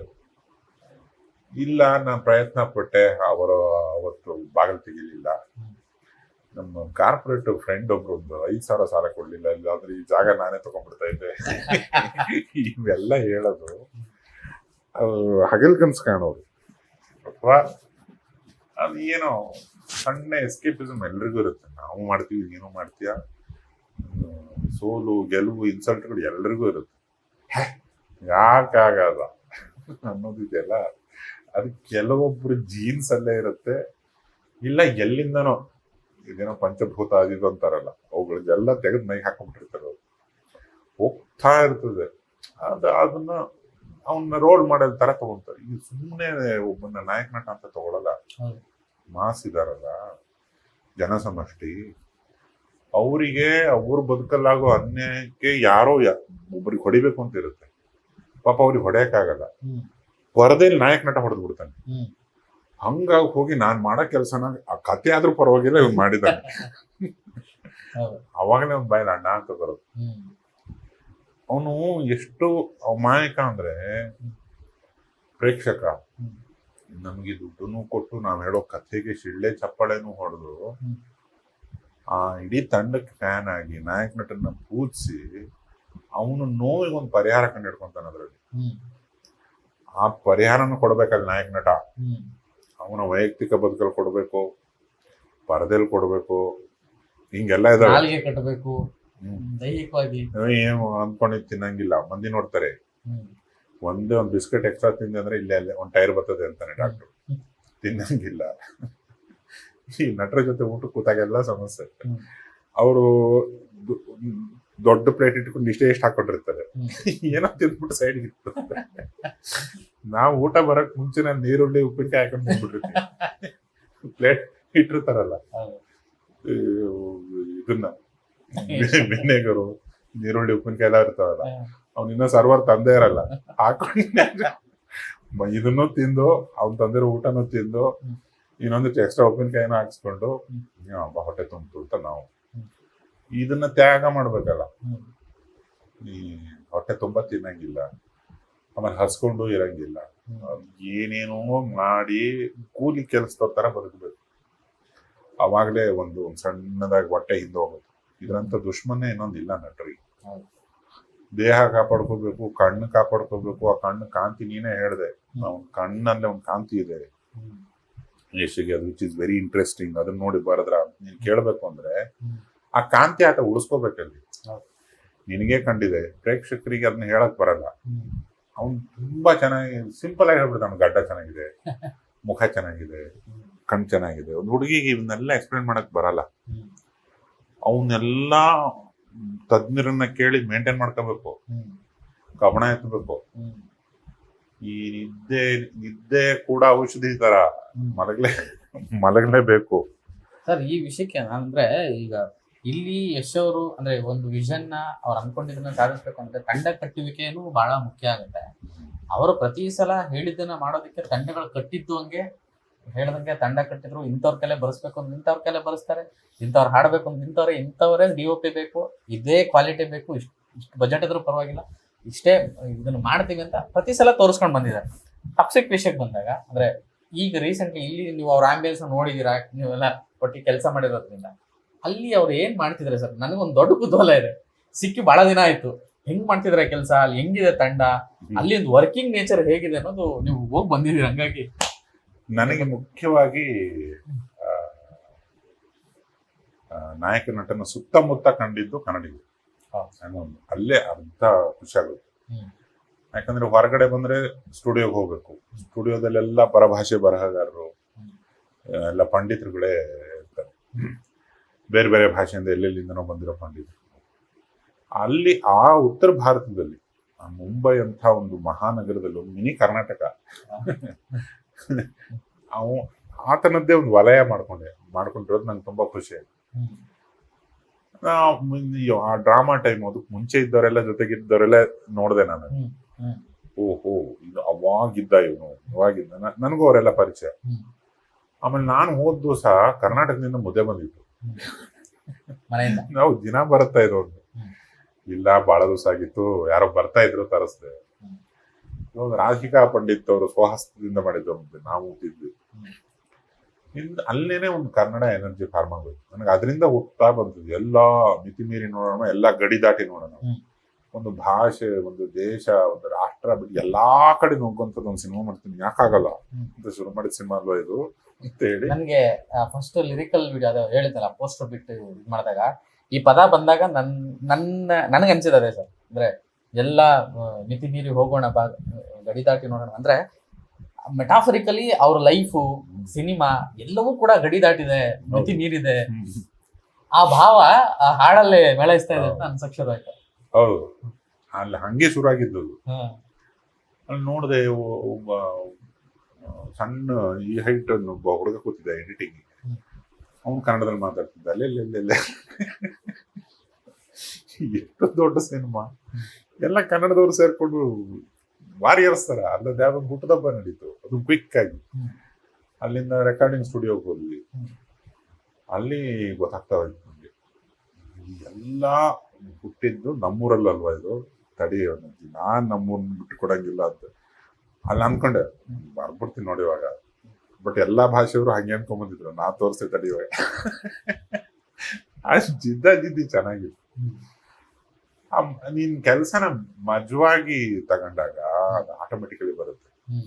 ಅಫ್ಕೋರ್ಸ್ ಟೆನ್ಷನ್ ಇರುತ್ತೆ, ಎಕ್ಸಲೆಂಟ್ ಆಗಿ ಬರುತ್ತಾ ಇಲ್ವಾ ಗೊತ್ತಾಗಲ್ಲ ನಮ್ಗೆ. ಬಟ್ ಒಂದು ಪಾಯಿಂಟ್ ಅಲ್ಲಿ ಒಳಗಡೆ ಏನೋ ಓಡುತ್ತಲ್ಲ, ಕಾಪಾಡ್ಬಿಡುತ್ತೆ. ಅದು ಏನು ಅಲ್ಲ, ಒಳಗಡೆ ಓಡಾಡೋದು ಕನ್ನಡದೇ, ಅದೇ ಕಾಪಾಡೋದು, ಅದೇ ಎಲ್ಲಾ ಭಾಷೆಲೂ ಬರ್ಸೋದು ಅದೇ. ನಾವು ಗ್ರಹಿಸೋ ಭಾಷೆ, ಯೋಚಿಸೋ ಭಾಷೆ ಯಾವ್ದಿರುತ್ತೋ ಅದ್ರ ಮೂಲಕನೇ ನಮ್ಮ ಅಷ್ಟು ಕ್ರಿಯಾಶೀಲತೆ ಅಥವಾ ನಾವು ಬರವಣಿಗೆ ಹುಟ್ಟೋದು ಅಂತ ಅನ್ಸುತ್ತೆ. ಹೌದು, ಅದು ಥಿಂಕಿಂಗ್ ಲ್ಯಾಂಗ್ವೇಜ್ ಅಂತ. ಥಿಂಕಿಂಗಿಗೆ ಲ್ಯಾಂಗ್ವೇಜ್ ಇರಲ್ಲ ಆಕ್ಚುಲಿ. ನಾವು ಕನ್ನಡದಲ್ಲಿ ಯೋಚನೆ ಮಾಡಲ್ಲ. ಈಗ ನೀನು ಬೆಳಗ್ಗೆ ಸ್ನಾನ ಮಾಡ್ಬೇಕಾದ್ರೆ ಟಾಯ್ಲೆಟ್ ಅಲ್ಲೂ ಯಾರಿಗೂ ಬೈಯೋದನ್ನ ಕನ್ನಡದಲ್ಲಿ ಪ್ರಾಕ್ಟೀಸ್ ಮಾಡ್ಬೋದು. ಬಟ್ ಯೋಚನೆಗಳಿಗೆ ಭಾಷೆ ಇರಲ್ಲ. ಆ ಯೋಚನೆ ಹೆಂಗೆಂಗೋ ಬರುತ್ತದು. ನಾವು ಅದಕ್ಕೆ ಪದ ಜೋಡಿಸ್ತೀವಿ. ಪ್ರವೀಣಿಗೆ ಹಿಂಗೆ ಅಂದ್ಬಿಡ್ತೀನಿ, ಇವತ್ತು ಕ್ಯಾಮ್ರಾಮನ್ಗೆ ಹಿಂಗೆ ಅನ್ಬೇಕು, ಅವನೊಬ್ಬ ಎಡಿಟರ್ ಮಿಸ್ ಮಾಡ್ಬಿಟ್ಟೇನೆ, ಇವತ್ತು ಪೇಮೆಂಟ್ ಕೊಟ್ಟಿಲ್ಲ ಅವನಿಗೆ ಹಿಂಗೆ ಅಂದ್ಬಿಡ್ತೀನಿ ಅಂತೆಲ್ಲ ಬೆಳಿಗ್ಗೆ ಪ್ರಾಕ್ಟೀಸ್ ಮಾಡ್ತೀಯಲ್ಲ, ಅವು ಮಾತ್ರ ಕನ್ನಡದಲ್ಲಿ ಇರ್ತವೆ. ಬಟ್ ಅದ್ರ ಹಿಂದಿನ ಯೋಚನೆಗೆ ಭಾಷೆ ಇರಲ್ಲ. ಅದನ್ನೇ ಹೇಳೋದು, ಸಿನಿಮಾ ಭಾಷಾತೀತವಾದ್ದು. ನೀನು ಆ ಭಾಷೆಯಲ್ಲಿ ಹೇಳಿದ್ರೇನೆ ಸಿನಿಮಾ ಅಂತಲ್ಲ, ಯಾವ ಭಾಷೆಯಲ್ಲಿ ಹೇಳಿದ್ರು ಸಿನಿಮಾನೇ. ನೀ ಎಷ್ಟೋ ಬೇರೆ ಭಾಷೆ ಸಿನಿಮಾಗಳನ್ನ ನೋಡ್ತೀವಲ್ಲ, ಅಥವಾ ನಮ್ಮ ಸಿನಿಮಾಗಳನ್ನ ಅವ್ರು ನೋಡಲ್ವಾ? ಇವಾಗ KGF ಆಗಲಿ, ಕಾಂತಾರ, ಈ ಹಿಂದೆ ನಾನ್ ಮಾಡಿದ ಮುಂಗಾರು ಮಳೆ, ಜೋಗಿ, ಪ್ರೇಮ, ಎಲ್ಲ ಬೇರೆ ಭಾಷೆಯಲ್ಲೂ ಓಡಿದಾವೆ, ಅವಾಗ ಡಬ್ಬು ಮಾಡಿಲ್ಲ. ಹೆಂಗ್ ನೋಡಿದ್ರು ಅದನ್ನ? ಚಿರಂಜೀವಿ ಅವ್ರ ಒಂದು ಸಿನಿಮಾ ನಮ್ಮೂರಲ್ಲಿ ಎಷ್ಟೋ ದಿವಸ ಹೊಡಿತದ್ದು, ಹರಾನ ಮುಗುಳು. ಯಾರಿಗೂ ತೆಲುಗು ಬರಲ್ಲ ನಮ್ಮೂರಲ್ಲಿ. ನಮ್ಮೂರಲ್ಲಿ ಕನ್ನಡ ಬಿಟ್ರೆ ಬೇರೆ ಯಾರಿಗೂ ಏನೂ ಅರ್ಥವಾಗಲ್ಲ. ಏನಕ್ಕೆ ನೋಡ್ತದ್ದು ಆ ಹಾಡುಗಳು, ಕ್ಯಾಸೆಟ್ಗಳೆಲ್ಲ ಸೇಲ್ ಆಗು. ಇದು ನೀನ್ ಯೋಚನೆ ಮಾಡಿ ನೋಡು, ಆಕ್ಚುಲಿ ಸಿನಿಮಾ ಭಾಷೆ ಇಲ್ಲ, ಅದೇನೋ ಕಮ್ಯುನಿಕೇಟ್ ಮಾಡ್ತಾ ಇರುತ್ತೆ, ಅರ್ಥ ಆಗುತ್ತೆ. ಹೌದು. ಈ ರಾಮಾಯಣ ದರ್ಶನಂ ಅಂತ ಯಾವ್ದೋ ಒಂದು ಸಿನಿಮಾ ಇಡೀ ಕಂಟ್ರಿಯಲ್ಲೂ ಓಡಿದೆ ಆಗಿನ ಕಾಲಕ್ಕೆ. ಅದು ತೆಲುಗು ತಮಿಳು ಸಿನಿಮಾ, ನನಗೆ ಸರಿಯಾಗಿ ನೆನಪಿಲ್ಲ. ಪ್ರತಿ ಜಾತ್ರೆಗೂ ಬರೋದು ಅದೇ ತಾನೆ ಪ್ಯಾನ್ ಇಂಡಿಯಾ. ಇನ್ಯಾವ್ ಪ್ಯಾನ್ ಇಂಡಿಯಾ? ಎಲ್ಲರೂ ನೋಡೋ ಸಿನಿಮಾ ಪ್ಯಾನ್ ಇಂಡಿಯಾ, ಅದಕ್ಕೊಂದು ಹೆಸರು ಬೇಕಾಗಿಲ್ಲ. ತಿರ್ಗಾ ಯೋಚನೆಗಳಿಗೆ ಯಾವಾಗ ನೀನು ಒಂದು ಭಾಷೆನ ಅಪ್ಲೈ ಮಾಡಲ್ವೋ ಅವಾಗಲೇ ಫಸ್ಟ್ ಆಫ್ ಆಲ್ ಯೋಚನೆ ಮಾಡೋದೇ ಬರಲ್ಲ ತುಂಬಾ ಜನಕ್ಕೆ. ಯಾವ್ದು ಸರಿಯಾದ ಯೋಚನೆ, ಯಾವ್ದು ತಪ್ಪು ಯೋಚನೆ ಅನ್ನೋದೇ ಬರಲ್ಲ. ನಮ್ ಚಿಲ್ಲರೆ ಬುದ್ಧಿಗಳು ತೋರಿಸ್ಕೊಂಡಿರ್ತೀವಿ ನಾವು. ಚಿಲ್ಲರೆ ಯೋಚನೆಗಳೇ ಬರೋದು ಬೆಳಗ್ಗೆ ನಮ್ಗೆಲ್ಲರಿಗೂ, ನನಗೂ ಅಷ್ಟೇ, ನಿಮಗೂ ಅಷ್ಟೇ. ಅದು ಚಿಲ್ಲರೆ ಅಂತ ಗೊತ್ತಾಗೋದಕ್ಕೇನೆ ಮೆಚುರಿಟಿ ಅನ್ನೋದು. ನಾನು ತುಂಬಾ ಚಿಲ್ಲರೆ ತರ ಯೋಚನೆ ಮಾಡ್ತಿದ್ದೀನಿ ಅಂತ ಒಪ್ಕೊಳ್ಳೋದಿದೆಯಲ್ಲ, ಅದಕ್ಕಿಂತ ದೊಡ್ಡ ಮೆಚುರಿಟಿ ಒಬ್ರಿಗೆ ಬರಕ್ ಸಾಧ್ಯವೇ ಇಲ್ಲ. ಅವ್ನ ಚಿಲ್ಲರೆ ಯೋಚನೆಗಳನ್ನೇ ತುಂಬಾ ದೊಡ್ಡದು ಅಂತ ಕಾಮೆಂಟ್ ಹಾಕ್ತಾರೆ, ಇನ್ನೇನೋ ಮಾಡ್ತಾರೆ. ಅದು ಹಂಗಲ್ಲ. ಅದು ಕಾಮೆಂಟ್ಸ್ ಅಲ್ಲಿ ಬರೋ ಭಾಷೆನೂ ಮೀರಿದ್ದು ಸಿನಿಮಾ ಎಲ್ರಿಗಿಂತ ದೊಡ್ಡದು ಕಣ. ನಾವಿರ್ತೀವೋ ಇರಲ್ವೋ, ಎಲ್ಲರೂ ಹೋದ್ಮೇಲೆ ಅದು ಪರದಲ್ಲಿ ಬರ್ತಾನೆ ಇರ್ತವೆ. ಈ ಹಾಡುಗಳಂತೂ ಸಿನಿಮಾಗಿಂತ ಹಳೆದು. ಸಿನಿಮಾಗನ 100-120 ವರ್ಷ ಇತಿಹಾಸ ಇದೆ. ಸಂಗೀತಕ್ಕೆ ಯಾವತ್ತಿಂದ ಇದೆ ಅದು ಯಾರು ಸರ್ ಈ ಗ ಮ ಪ ಧ ನಿ ಇದಾದ್ಮೇಲೆ ಇದೇ ಬರ್ಬೇಕು ಅಂತ ಕಂಡಿಡಿದ್ರು ಹೆಂಗೋ ಗೊತ್ತಿಲ್ಲ. ಅದು ಅಲ್ಲಿಂದ ನಾವು ಬರೆಯೋ ಪ್ರತಿ ಹಾಡು ಎಷ್ಟೋ ಶತಮಾನಗಳವರೆಗೆ ಬಾಳಿ ಬದುಕ್ಬಿಡ್ತವೆ. ಈ ಮೊಬೈಲು ಅದು ಇಲ್ಲಿ ನೀನು ಹಳೆ ಹಾಡುಗಳನ್ನ ಎಲ್ಲಿ ಕೇಳಿದೆ ಮೊದಲು ಅನ್ನೋದು ನೆನಪಿರಲ್ಲ. ಬಟ್ ನಿನ್ ರಕ್ತದಲ್ಲಿದೆ ಅದು. ಈ ಹಾಡಿನ ಪವರೇ ಅದು. ದೇಹಕ್ಕೆ ಹೋಗ್ಬಿಡುತ್ತೆ. ಇಡೀ ಸಮಾಜದಲ್ಲಿ ಪ್ರತಿಯೊಬ್ಬನ ದೇಹಕ್ಕೆ ಹೋಗ್ಬಿಡುತ್ತೆ, ಕಿವಿಗೆ ಹೋಗ್ಬಿಡುತ್ತೆ. ಅದು ನಿನ್ನ ಇಷ್ಟದ ಯಾವ್ದಾರು ಹಳೆ ಕನ್ನಡ ಹಾಡು ಹೇಳು, ಸಿನಿಮಾ ಹಾಡೇ ಹಾಕ್ಬೋದು ಹೇಳು. ಸುಮ್ಮನೆ ಯಾವ್ದು ನೀನ್ ಬಾಳ ಕೇಳೋ ಹಾಡು ಮುಂಚೆ ಕೋಲಾರದಲ್ಲಿದ್ದಾಗ? ಅಂದ್ರೆ ನನ್ನ ಇದಕ್ಕೆ ಜನ್ಮದ ಜೋಡಿ ಯಾವಾಗ್ಲೇ ಕೇಳ್ತಿದ್ದೆ, ದೇಹ ಬಂದರೆ ಓ ಮಂಜ ಅಂತ. ಅಂದ್ರೆ ಸಡನ್ಲಿ ಒಂದಷ್ಟು ಸಿಚುವೇಶನ್ ತಕ್ಕಂತ ನೆನಪಾಗುವಂತ ಹಾಡು. ಅದನ್ನ ಫಸ್ಟ್ ಎಲ್ಲಿ ಕೇಳದೆ ಗೊತ್ತಿರಲ್ಲ ನಿಮಗೆ. ನನ್ನ ತುಂಬಾ ಸರಿಯಾದ ನೆನಪಿಲ್ಲ. ಈ ತರ ಒಂದು ಹಿಂದಿದೊಂದಿಷ್ಟು, ತೆಲುಗುದೊಂದಿಷ್ಟು, ಯಾರ್ಯಾರೋ ಕೇಳಿಸಿರೋದು, ಯಾವ್ದೋ ಗಣೇಶ ಹಬ್ಬದಲ್ಲಿ ಕೇಳಿರೋದು, ಎಲ್ಲೋ ನಿಮ್ಮ ಅಪ್ಪ ಮದ್ವೆಲ್ ಹಾಕಿರ್ತಾರೆ, ಮೈಕ್ ಸೆಟ್ ಅಲ್ಲಿ ಕೇಳಿರ್ತೀವಿ, ಬಸ್ ಅಲ್ಲಿ ಹಾಕಿರ್ತಾರೆ. ವಾಕ್ಮನ್ ಅಂತ ಬರೋದು, ನಿಮ್ ವಯಸ್ಸಿಗೆ ಬಂದ್ಮೇಲೆ ಅದ್ರಲ್ಲಿ ಹಾಕೊಂಡು ಕೇಳಿರ್ತೀಯ. ನಿಮ್ಮ ಅಪ್ಪ ಕೇಳಿಸಿರ್ಬೋದು, ಯಾವ್ದು ರೇಡಿಯೋದಲ್ಲಿ ಬಂದಿರುತ್ತೆ. ಅದು ನಿನ್ ದೇಹದ ಒಳಗಡೆ ಹೋಯ್ತಾ, ನಿನ್ನಿಂದ ನಿನ್ನ ಸಂತಾನಕ್ಕೆ ಬರುತ್ತೆ, ನಿನ್ನ ಮನೆಗೆ ಬರುತ್ತೆ. ನಿಂದು ಅಂತ ಒಂದು ಖಾನ್ದಾನ ಆಗುತ್ತೆ. ನೀನು, ಹೆಂಡತಿ, ಮಕ್ಕಳು, ಆ ಸರೌಂಡಿಂಗು, ನಿನ್ನ ಮಗು ಹೋಗೋ ಸ್ಕೂಲು, ಅಲ್ಲೇನ್ ಬರುತ್ತೆ. ಆ ಅಷ್ಟು ಹಾಡುಗಳಲ್ಲಿ ಕೆಲವು ಸಾಲುಗಳು ನಿನ್ನ ಮಗು ಹೋಗುತ್ತೆ. ನಮ್ಮ ಅಪ್ಪ ಈ ಹಾಡು ಕೇಳ್ತಿದ್ದ, ಅಲ್ಲಿಂದ ಹಂಗೆ ಲೂಪ್ ಹಾಕೊಂಡು ಸಿನಿಮಾ ಯಾವ್ದು ಅನ್ನೋದೇ ಗೊತ್ತಿಲ್ದಿರ ಎಷ್ಟೋ ಹಾಡುಗಳು ಪಾಪ್ಯುಲರ್ ಆಗ್ಬಿಡ್ತವೆ. ಸೊ ಯಾವ ಹಾಡನ್ನು, ಯಾವ ಸಂಗೀತದ ಒಂದು ಮಟ್ಟನ್ನು ಕೂಡ ನಾವು ಸಣ್ಣದಾಗಿ ಯೋಚನೆ ಮಾಡಂಗೇ ಇಲ್ಲ. ಅದು ಶಾಶ್ವತ. ಕೆಟ್ಟ ಸಾಂಗೋ ಒಳ್ಳೆ ಸಾಂಗು ಒಂದ್ ತನಕ ಇರ್ತದೆ. ಅದನ್ನ ಯಾರೋ ಒಬ್ಬ ಹಾಡ್ತಾನೆ, ಅದು ಏನೇನಕ್ಕೋ ಯಾವ್ಯಾವ್ದೋ ಭಾವಕ್ಕೆ, ಯಾವ್ದಾವ್ದೋ ಸಿಚುವೇಶನ್ ಜನ ಕನೆಕ್ಟ್ ಮಾಡ್ಕೊಂಡು ಅವನು ಲವ್ ಅಲ್ಲಿ ಇದ್ದಾಗ ಲವ್ ಸಾಂಗ್ ಗಳನ್ನ ಕೇಳ್ತಾನೆ. ಅವನ ಜೀವನದ ಶ್ರೇಷ್ಠ ಹಾಡಾಗ್ಬಿಡ್ತದ ಅವ್ನ ಹುಡುಗಿ ಜೊತೆ ಕೇಳಿದ್ದು. ಸಿನಿಮಾನೇ ಒಂದ್ ದಿಕ್ಕು, ಹಾಡುಗಳದ್ದೇ ಇನ್ನೊಂದ್ ದಿಕ್ಕು.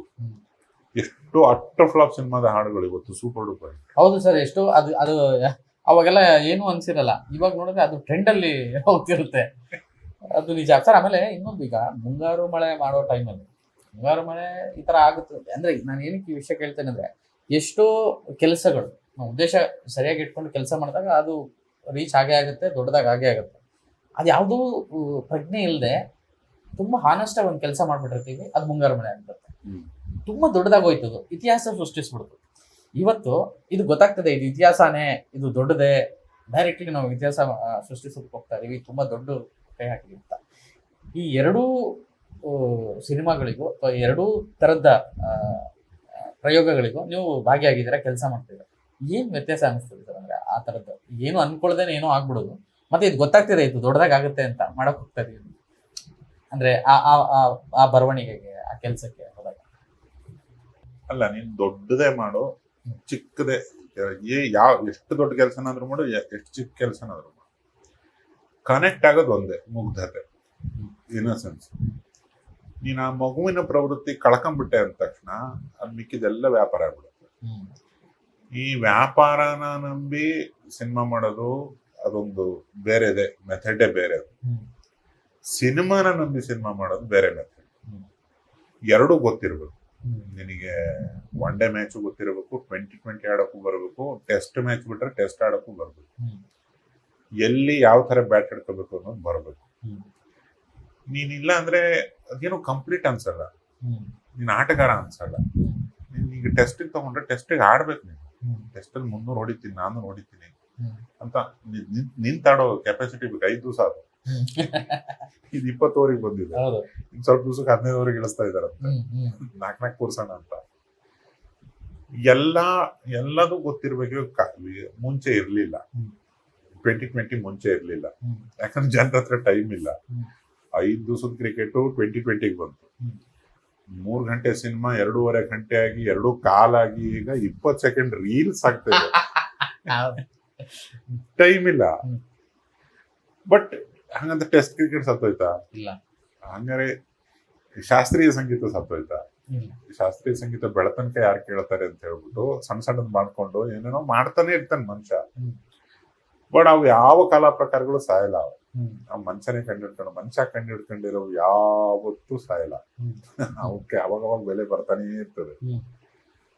ಹಂಗೆ ಈ ಚಿಕ್ಕದು ದೊಡ್ಡದು ಹ್ಮ್. ಎರಡರಲ್ಲೂ ನಮ್ಗೆ ಕನೆಕ್ಟ್ ಆಗೋದು ಒಂದೇ ಪಾಯಿಂಟ್. ಹ್ಮ್. ಎಷ್ಟು ಶ್ರದ್ಧೆಯಿಂದ, ಎಷ್ಟು ಅಮಾಯಕವಾಗಿ ಮಾಡಿದ್ದಾರೆ. ಹ್ಮ್. ಒಂದ್ ಮಗುನ ನೋಡಿದಾಗ ಎಲ್ರಿಗೂ ಇಷ್ಟ ಆಗುತ್ತಾರೆ, ಹೌದು. ಇರ್ರೆಸ್ಪೆಕ್ಟಿವ್ ಆಫ್ ಜಾತಿ, ಎಲ್ಲ. ಕುಲ, ಊರು. ಆ ಮಗು ಅದಕ್ಕೇನೆ ಬೇರೆ ಬೇರೆ ಮಕ್ಕಳು ಸೇರಿದಾಗ ಬೇರೆ ಬೇರೆ ದೇಶದಾಗ ಆಟ ಆಡ್ಕೊಂಡಿರ್ತಾರೆ. ಹ್ಮ್. ಆ ಮಕ್ಕಳನ್ನ ನೋಡೋದೇ ಒಂದು ಖುಷಿ. ಹ್ಮ್. ಹಂಗೆ ಒಂದು ಅಮಾಯಕವಾಗಿ ನೀನ್ ದೊಡ್ಡದನ ಮಾಡು, ಹ್ಮ್. ಚಿಕ್ಕದನ ಮಾಡು, ಹ್ಮ್. ಅದು ಅಂಟುತ್ತೆ. ಹ್ಮ್. ನೀನ್ ಪ್ಲಾನ್ ಮಾಡಕ್ ಹೋದೆ ಹ್ಮ್. ಹೋಯ್ತದು. ಹ್ಮ್. ಅಲೆ ಎಬ್ಬಿಸ್ತೀನಿ ಅಂತ ಹೇಳಲ್ಲ ಅದು. ಹ್ಮ್. ನಿನ್ನ ಒಳಗಡೆ ಸಂತೋಷ ಪಟ್ಟು ಮಾಡದೆ ಅಲೆ ಹೇಳ್ತದೆ. ಹ್ಮ್. ಅದು ಎರಡರ ಬ್ಯಾಲೆನ್ಸ್ ಗೊತ್ತಿರ್ಬೇಕು. ಅಲೆ ಎಬ್ಸಕ್ಕೆ ಅಂತ ಮಾಡಕ್ ಹೋದ್ರೆ ಅದು ಬೇರೆ ಆಟ. ಅದು ಹ್ಮ್. ಅದು ಗೊತ್ತಿರ್ಬೇಕು. ಹ್ಮ್. ಅಲ್ಲೇ ಗೊತ್ತಿಲ್ಲಪ್ಪ ನನಗೆ ಇವಾಗ ಇಷ್ಟೇ, ನನ್ನ ಹತ್ರ ಇರೋದು ಇಷ್ಟು, ಹ್ಮ್. ನನಗಿಷ್ಟೇ ಇಡ್ಲಿ ಸಿಗೋದು, ನಾನು ಇದರಲ್ಲಿ ಇಡೀ ದಿವಸ ಕಳೆಯಬೇಕು ಅಂದಾಗ ನೀನ್ ಹೆಂಗೆ ನಿನ್ನನ್ನು ರೆಡಿ ಮಾಡ್ಕೋಬೇಕು ಅದು ನಿನ್ಗೆ ಗೊತ್ತಿಲ್ಲ. ಹ್ಮ್. ಎರಡು ಗೊತ್ತಿಲ್ಲದೆ ಇರೋರು ಉದ್ಯಮಕ್ಕೆ ಬಂದಾಗ ತುಂಬಾ ಸಮಸ್ಯೆಗಳಾಗ್ತವೆ. ಹ್ಮ್.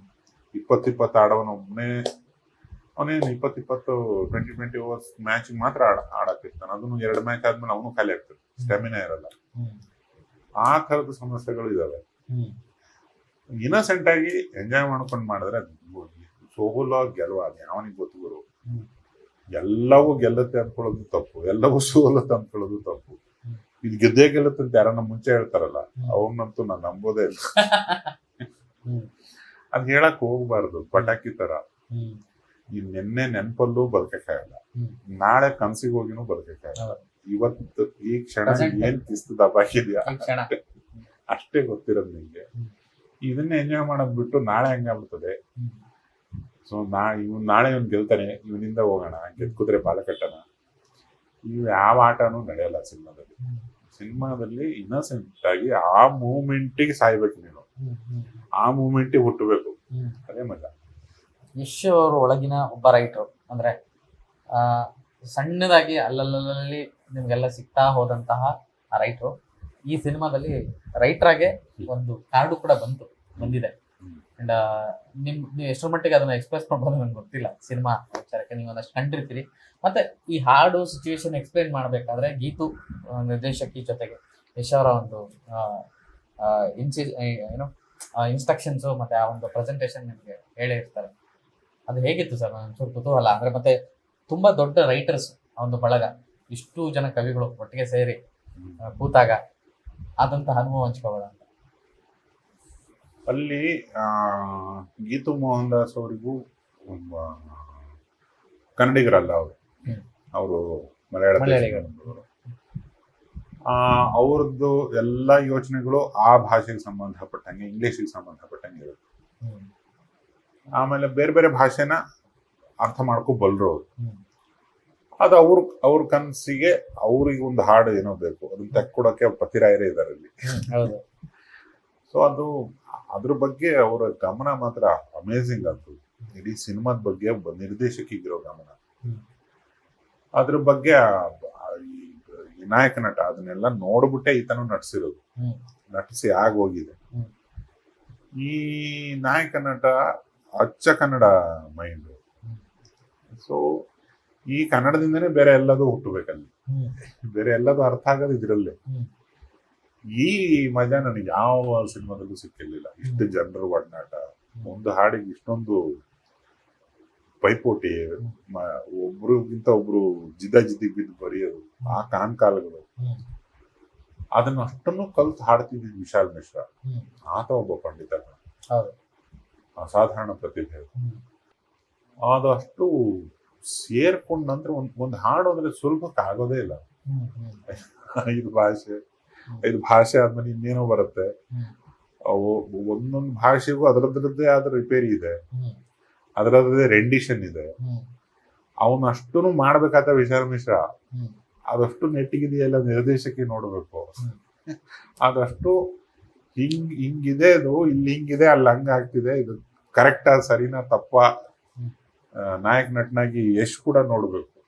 ಅವನು ಮುಖ ಬರ್ಬೇಕಾದ್ರೆ ಏನಾಗುತ್ತೆ, ಧ್ವನಿ ಮುಖ ಬರ್ಬೇಕಾದ್ರೆ ಏನಾಗುತ್ತೆ, ಇಲ್ಲಿ ಹಿಂಗ್ ಬರ್ದಿದ್ದಾರೆ, ಅಲ್ಲಂಗಾಗತ್ತೆ, ಅಲ್ಲಂಗಾಗತ್ತೆ, ಅಲ್ಲಂಗಾಯ್ತು, ಇದು ಯಾರು ಮಾನಿಟರ್ ಮಾಡೋದು? ಇದು ಒಂದ್ ಸಿನಿಮಾನೇ ಕಷ್ಟ, 20 ಸಿನಿಮಾ ಲೆಕ್ಕ ಇದು. ಅದನ್ನ ನೋಡಿದಾಗಲೇ ಅನಿಸ್ತು ಇವ್ರು ಸಾಧಾರಣಕ್ಕೆ ಕೆಲಸ ಮಾಡ್ತಿಲ್ಲ ಸರ್. ಅಂದ್ರೆ ಮೊದಲೆಲ್ಲ ಕೇಳ್ತಾ ಇದ್ವಿ, ರೆಕಾರ್ಡಿಂಗ್ ಸ್ಟುಡಿಯೋದಲ್ಲಿ ಇಷ್ಟು ಜನ ಇರ್ತಾರೆ, ಎಲ್ಲರೂ ಒಟ್ಟಿಗೆ ಕೂರ್ತಾರೆ, ಅಲ್ಲೇ ಸಿಂಗರ್ ಹಾಡ್ತಿರ್ತಾರೆ, ಏನಾದ್ರು ಮಿಸ್ಟೇಕ್ಸ್ ಇದ್ರೆ ಅಲ್ಲೇ ಕರೆಕ್ಟ್ ಮಾಡಿ ಒನ್ಸ್ ಆಫ್ ಆಲ್ ಒಂದೇ ಸಲ ಎಲ್ಲಾನು ಕೆಲಸ ಮುಗಿಸ್ತಾರೆ ಅಂತ. ಈ ಒಂದು ಹಾಡಿಗೆ ಇಷ್ಟು ಜನ ಇದ್ರಿ, ಅದು ಆ ಪ್ರಾಸೆಸ್ ಒಂದೇ ದಿನದಲ್ಲಿ ಮುಗೀತಾ? ಅದು ಹೇಗಾಯ್ತು ಸರ್? ಅದೊಂದು ಕುತೂಹಲ. ನನ್ನ ಕೆಲಸ ಸ್ವಲ್ಪ ಫಾಸ್ಟ್ ಆಗಾಯ್ತು, ಬಿಕಾಸ್ ನಾನು ಕನ್ನಡಿಗ, ನಾಯಕ ನಟನು ಕನ್ನಡಿಗ.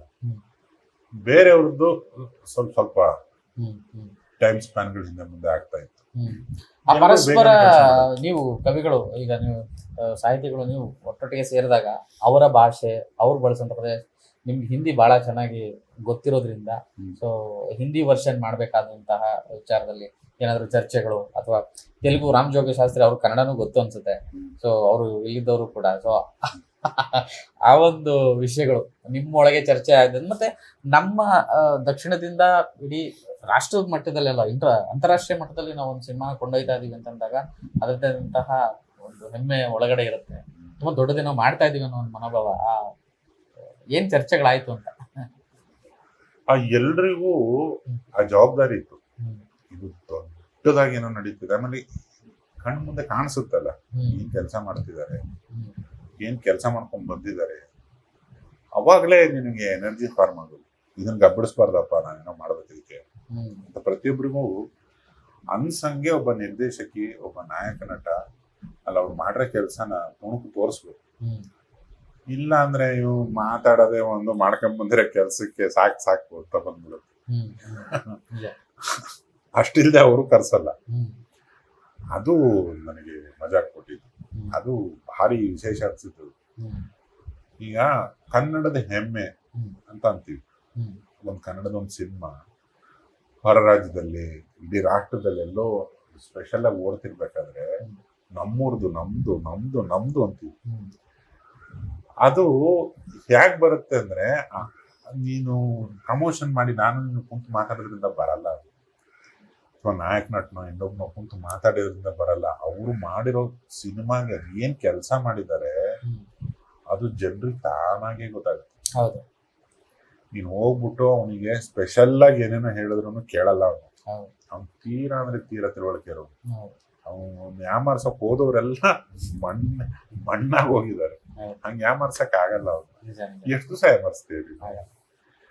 ಅವನೊಂದು 100 ಸತಿ ನೋಡ್ತಾನೆ, 20 ಸತಿ ನೋಡ್ತಾನೆ, 10 ಸತಿ ನೋಡ್ತಾನೆ, ಹೊಗಳ್ತಾನೆ, ಹೊನ್ನ ಶೂಲಕ್ಕೆ ಏರಿಸ್ತಾನೆ, ಬೈತಾನೆ. ಅದು ಅವನ ಅಧಿಕಾರ, ಅವನೇ ಅಲ್ಟಿಮೇಟ್ ಮಾಲಕ, ಯಾರೋ ಪ್ರೇಕ್ಷಕ.